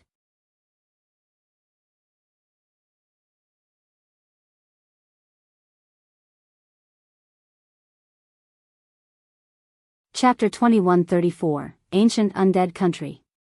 The ancient undead country was a cursed, ancient kingdom. It had been decimated during the Great Ancient War, becoming a land of death. Undead roamed the countryside, and none of the various kingdoms or empires wanted anything to do with the abandoned kingdom. However, despite its ruined state, the ancient undead country still contained legacies the former kingdom had left behind and resources that had gone unexploited for tens of thousands of years. As a result, the neutral map had become a goldmine for outlaws. Unfortunately, the ancient undead country was quite far from civilization. From the Dark Knight Empire, the closest NPC-established map, a player would need more than a full day of mounted travel to reach the neutral map. After spending more than half an hour of repeated teleportation and mounted travel, Shifeng finally reached the ancient undead country's border. Shifeng didn't hurry to enter the neutral map as he stood atop a plateau that overlooked the ancient undead country. Taking a short break, he switched 5 of his strength gemstones for stamina gemstones and drank down an exotic stamina potion. The ancient undead country wasn't like other neutral maps. Due to the war that had destroyed the former kingdom, the map was in a constant state of chaos. Not only was teleportation within the map impossible, but players' stamina was also at least 50% higher than in ordinary neutral maps. The kingdom's terrain and monsters weren't to be underestimated. Even players on dark gold mounts wouldn't get very far if they weren't careful. Normally, players would take the time to recover to their peak before entering the ancient undead country, including Tier 2 peak experts. Only Tier 3 and above players had the strength to ignore most of the map's dangers. No matter how many times I visit this place, it's always breathtaking. Shifeng thought as he gazed at the gigantic barrier, bathed in darkness, before him. Occasionally, he spotted arcs of silver lightning flicker within the barrier. The Great Ancient War had happened tens of thousands of years ago, yet the aftermath lingered to this very day. The ancient god's power was truly unimaginable, far greater than any modern Tier 6 god. After about a 10-minute rest, Shifeng had fully recovered from his travels. Not wanting to waste any time, he hopped back onto his demonic flame tiger and rushed through the dark barrier. Although Zero Wing had acquired 45 shops in the Dark Knight Empire's top cities, the debt it had accumulated to do so was large enough to make any first-rate guild despair. 1,060,000 gold. Even superpowers' eyes would twitch at seeing so much gold. If Zero Wing couldn't clear the debt within a month, it would have to offer up Zero Wing City's shares as collateral. Yulan had nearly lost it when she had heard of the transaction. Zero Wing was already having financial troubles and barely preserved its hold on Star Moon Kingdom. Now, Shifeng had taken out a debt that could crush an entire guild. Spending that amount on so many excellent shops would be a wonderful thing in other kingdoms and empires, but no major power dared to set foot in the Dark Knight Empire right now. However, this was an excellent opportunity to further Zero Wing's development in Shifeng's opinion. The Dark Knight Empire was famed for its products, especially since it was connected with a city like the Sea of Trees. Even among the various empires on the God's Domain continent, the Dark Knight Empire had above-average resources. Although Zero Wing had accepted the management rights to half of the 100 Flowers Palace's shops in the empire, the partnership only allowed Zero Wing to sell its products in those shops. Unfortunately, the palace didn't own that many shops in the first place, so it was important that Zero Wing make room for itself in the empire's market. If a guild wanted to become a powerhouse in God's Domain, it needed more than a large number of expert players. It also needed an astronomical amount of resources to support these experts' growth. Relying on one kingdom's resources simply wasn't enough. Shifeng had already considered developing his guild past Star Moon Kingdom's borders and into the several neighboring kingdoms. With such a rare opportunity to do so before him, he couldn't afford to play it safe. Although Zero Wing had indeed incurred a huge debt because of this investment, if Shifeng could move Stone Forest Town to the bottomless abyss, collecting 1.06 million gold within a month was doable. The bottomless abyss was, after all, quite attractive to God's domain's various powers and players. The instant Shifeng stepped through the barrier, he felt a powerful gravitational force pull on his body, and his senses dulled. At best, he could only exert 70% of his combat power in this state. After running through the map for about 5 minutes, he encountered an area full of level 60+ monsters. Most of these monsters were undead, and although they were only chieftain rank, with a smattering of lords, these undead had very high combat standards. An ordinary Tier 2 player would be fortunate if they could solo one of these chieftains, and only Tier 2 experts stood a chance against the Lord-ranked undead in a one-on-one. A Tier 2 expert wouldn't even have a hope against a great Lord-ranked undead. Defeating such monsters typically required a full 20-man team of Tier 2 experts at the very least. However, these powerful monsters weren't the most troublesome aspect of the ancient undead country. The countless traps that littered the map were far more dangerous. High-intellect undead had set these traps, and if players accidentally fell into one, without the strength of a peak expert, their death was certain. Moreover, even peak experts had very little chance of survival if they fell into these traps. Of course, in exchange for the danger it offered, the ancient undead country contained resources and treasures that were far beyond those in other maps. After just 10 minutes, Shifeng had encountered plenty of rare herbs and ores. He even found fragments of ancient equipment scattered across the ground. These ancient equipment fragments were remnants of the Great Ancient War, and although the corrosion of time had rendered them unusable, a powerful death energy had tainted the items after so long in this land. Hence, players could trade these equipment fragments for goods with the neutral map's NPC residents. It was even possible to purchase level 100 fine gold set equipment with these fragments, although the price was extraordinarily high. Unfortunately, he couldn't be bothered to clear out the monsters around these valuable resources. He was in a hurry. He avoided the monsters and continued toward the bottomless abyss. Since he had already reached level 76, far higher than the level 60+ undead roaming the map, the monsters didn't harass him as he traveled through one region and into another. After more than 6 hours, Shifeng finally reached the psychedelic forest, located in the ancient undead country's inner region. Most of the monsters here were around level 67, and great lords were far more common. Even level 70 Grand Lords made an appearance from time to time. This forest was certainly no place for ordinary experts. As Shifeng walked along a forest path toward the bottomless abyss, which was located in the ancient undead country's core, he heard an explosion echo throughout the woods. Nearby, dazzling lights illuminated the gloomy sky, and as they disappeared, a furious roar shook the entire forest. A boss? Shifeng immediately jumped into a treetop and activated Omniscient Eyes. Visibility in the ancient undead country was particularly poor. Players with normal vision couldn't see further than 100 yards away, but Omniscient Eyes gave Shifeng perfect vision, even past that range. If he focused on a direction, he could see up to 600 yards away, even in this area. Shifeng quickly noticed two groups of players roughly 300 yards away. Both groups had surrounded a level 69 Grand Lord, which attempted to protect a dark gold treasure chest. Each group had 100 players, but instead of focusing on the boss, they split their attention between the monster and the other team. Interesting. Despite being independent players, these guys are actually fighting Starlink over a boss. Shifeng was slightly surprised to see this. None of the players in one of the two groups wore guild emblems, while the other group bore Starlinks.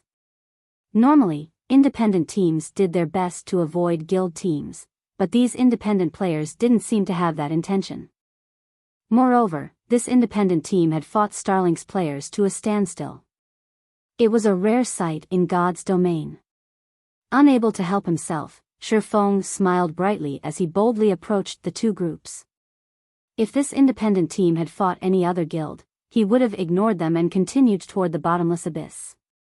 However, since they fought one of Starlink's expert teams, just walking away without saying hello simply wouldn't do as Zero Wings guild leader.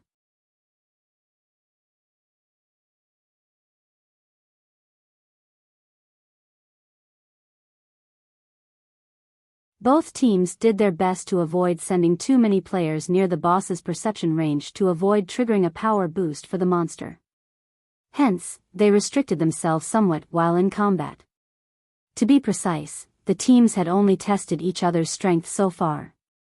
Vice Guild Leader, the boss has less than 20% of its HP now, a level 67 cleric reported to Bright Dawn, who commanded Starlink's members in this fight. Good. Everyone, follow me into battle. Leave none alive. Bright Dawn roared, licking his lips as he led the rest of his team in a charge against the Purple Shadow Adventurer team. With his command, the rest of Starlink's members grew serious about eliminating their enemies. The Purple Shadow experts might seem powerful to first-rate guilds, with many of them capable of reaching the Trial Tower's 6th floor, but they were nothing before Bright Dawn's personal security team. Bright Dawn's team consisted of experts that could reach the Trial Tower's 7th floor. 40 of them were even Refinement realm experts. They could easily decimate a first-rate guild's main force, much less a meager adventurer team. A moment later, Starlink's experts smashed through Purple Shadow's defensive line, which had remained stable until now. Not even the cooperation between 2 or 3 Purple Shadow experts was enough to stop one of Starlink's, and their HPs plummeted as the fight dragged on. In the end, Starlink only needed a dozen or so players to suppress the 30-plus frontline players from Purple Shadow. The remaining 20-plus then barreled their way toward Purple Shadow's healers alongside their commander. Every one of these players was a Refinement realm expert. When only 100 yards separated the healers from Bright Dawn's experts, Colorful Fruit and Half Feather reached the battlefield. They were surprised by the sudden turn of events, but they quickly recovered from their daze and engaged the enemy. Immediately, Colorful Fruit cast the Tier 3 Overturning spell, Forest's Descent. Waving her cane, the Forest Saint manifested a domain that spread out around her, enveloping everything in her surroundings. The trees within the domain then gained sentience, becoming level 67 Great Lord ranked Treants.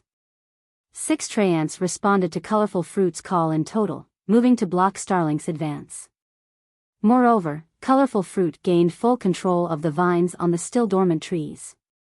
She commanded more than a dozen vines, every one containing Tier 3 strength. Nearby, Half Feather's crimson bow suddenly brightened with a dazzling glow. 5 crimson magic arrays manifested around the ranger, and whenever he loosed an arrow, the magic arrays did the same, launching flaming arrows to accompany his attacks. Although these flaming arrows were weaker than Half Feather's normal attacks, they couldn't be blocked. Even a Refinement realm expert would fall under this ranger's assault. Amazing! The Purple Shadow Adventurer team actually has such powerful experts. Starlink's members were stunned for a moment. They had seen their fair share of experts as the members of a personal security team for one of the guild's vice guild leaders.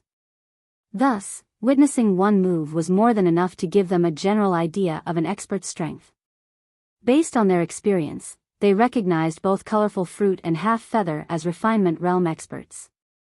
Moreover, the two had incomparably powerful skills.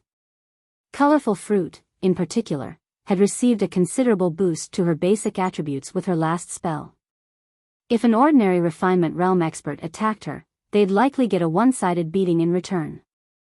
In contrast, Purple Shadow's members expressed their glee as they watched their 2 comrades take action. When this druid and ranger fought together in a forest, they could even defeat a 200-man expert team by themselves. While Starlink's Refinement realm experts struggled against Colorful Fruit and Half Feather's attacks, Bright Dawn wielded his Whitebone greatsword as he charted through the Great Lord ranked Treants and vines like a speeding bullet. Even though Half Feather fervently fired at the Berserker, Bright Dawn easily maneuvered past the arrow's trajectories.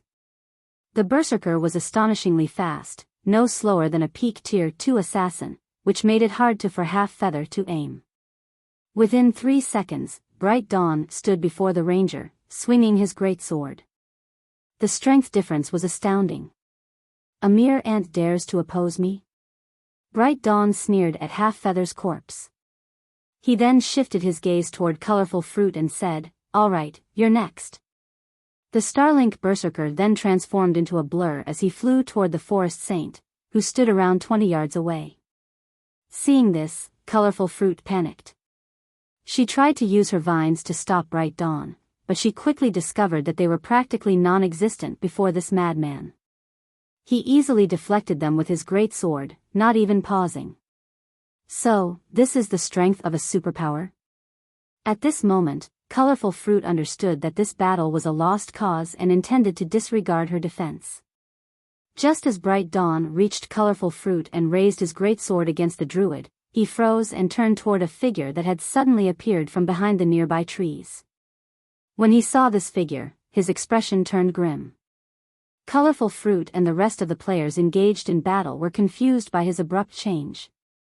When Purple Shadow's forest saint followed her enemy's gaze, she noticed a man slowly approaching.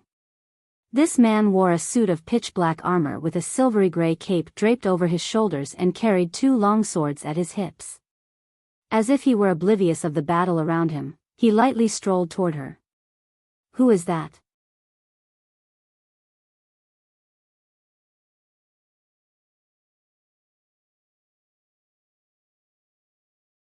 Chapter 2136, Power of Words. After a quick glance at the approaching swordsman, Colorful Fruit returned her attention to the enemy berserker before her. Bright Dawn's expression was tight and grim as if he were looking at an absolute monster. He completely ignored her, his gaze glued to that distant swordsman. Her enemy's intense reaction confused Colorful Fruit. What's going on? Who is that guy? She wasn't the only one confused. Late Autumn, who commanded Purple Shadow's members from some distance away, was just as shocked by this turn of events. Based on the strength Bright Dawn had revealed thus far, Late Autumn was certain the man was a monster on the battlefield. He even suspected that Bright Dawn could annihilate every Purple Shadow member here by himself. Yet, such a monster clearly feared the swordsman who had just arrived. Moreover, Bright Dawn wasn't the only person to react like this.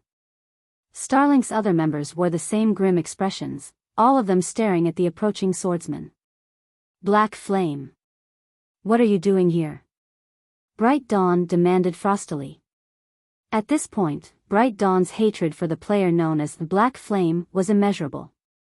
He had made the difficult decision to abandon Unyielding Soul, joining Starlink as one of its vice guild leaders. He had wanted to make himself more important to Lu Xinglua by sabotaging Unyielding Soul and Crimson Emperor's plans to secure the Traveling Bard hidden class, but Black Flame had single-handedly ruined his. In the end, Starlink had gained far fewer Traveling Bards than its competition. Lu Xinglua had been disappointed in his failure and refused to assign Bright Dawn any notable tasks for some time. Now, after a long list of arduous tasks, trying to earn the responsibility of the ancient undead country's management, Bright Dawn, once again, encountered Black Flame. His recollection of this man's strength was still crystal clear. He couldn't forget it if he tired. After all, Black Flame had defeated Sword Demon in the battle for White River City's auction house. Although Sword Demon was quite old, he was a bona fide monster, far stronger than Bright Dawn. There were less than a handful of experts that could rival the old man's strength. What? Am I not allowed here? Shifeng asked, smiling as he swept a glance over Starlink's agitated members. Bright Dawn expressed his exasperation in reply. If he were talking to anyone else, he would have attacked already. He wouldn't have bothered to trade nonsensical pleasantries. After a second to calm down, he asked once more, his tone soft. What do you want? The Berserker's question caused Purple Shadow's players to turn to Shifeng again, gaping in shock. Late Autumn felt particularly tongue-tied. He couldn't believe this was happening. Bright Dawn was a peak expert, earning the Undead Sword title. He was famous for his ruthlessness, and he never let an enemy escape with their life.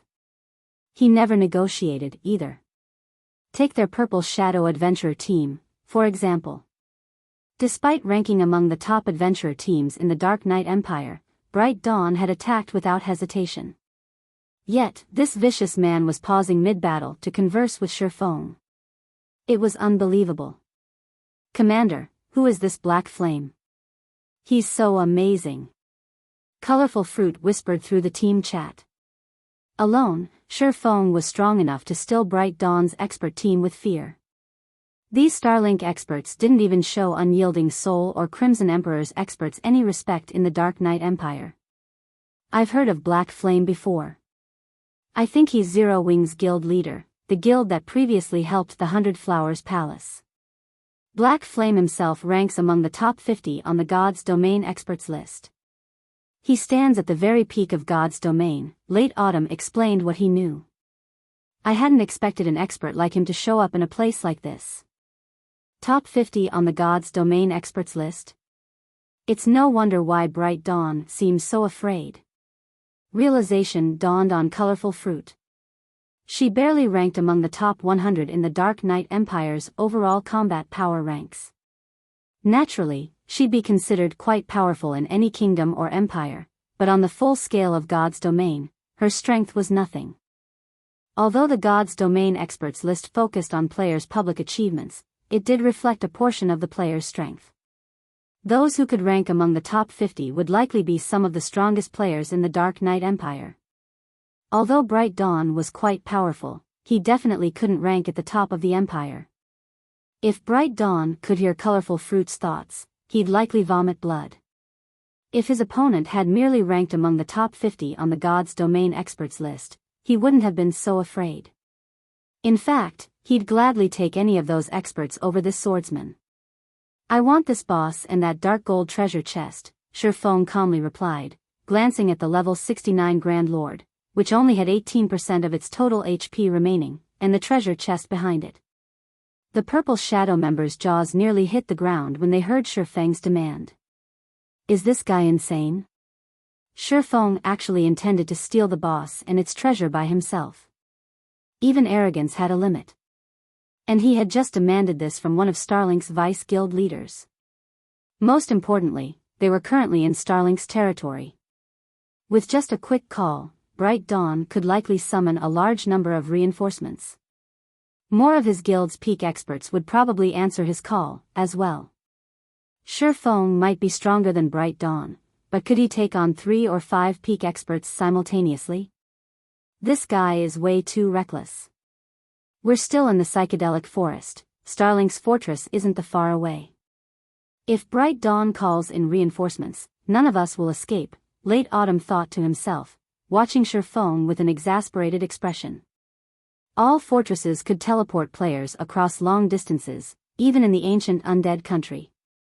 The psychedelic forest wasn't that far from Starlink's fortress. A single teleport would be enough for players to reach the forest's edge.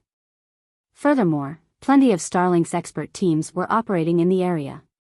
If Feng truly angered Starlink, he wouldn't have a snowball's chance in hell of leaving the forest alive. Late Autumn and his team had already prepared themselves for utter annihilation when they had decided to stay and fight the boss, despite Bright Dawn's team trying to steal the kill. As long as they could claim the boss's loot and the treasure chest it guarded, their deaths would be worth the effort. However, it was a different story for Feng. Feng was an apex expert in God's Domain. One of his lives was likely worth more than a Grand Lord's loot and a dark gold treasure chest. As Purple Shadow's members expected a fight to break out between Feng and Bright Dawn, the Berserker sheathed his Whitebone greatsword. Since guild leader Black Flame wants this bounty, we'll leave out of respect. Let's go. Bright Dawn said before turning to leave, not even sparing the boss and treasure chest a second glance. Starlink's members promptly withdrew from their fights with Purple Shadow's members and retreated from the battlefield, following their commander. In less than 15 seconds, all of Starlink's members had left the area, the speed and decisive nature of their withdrawal stunning the adventurer team players.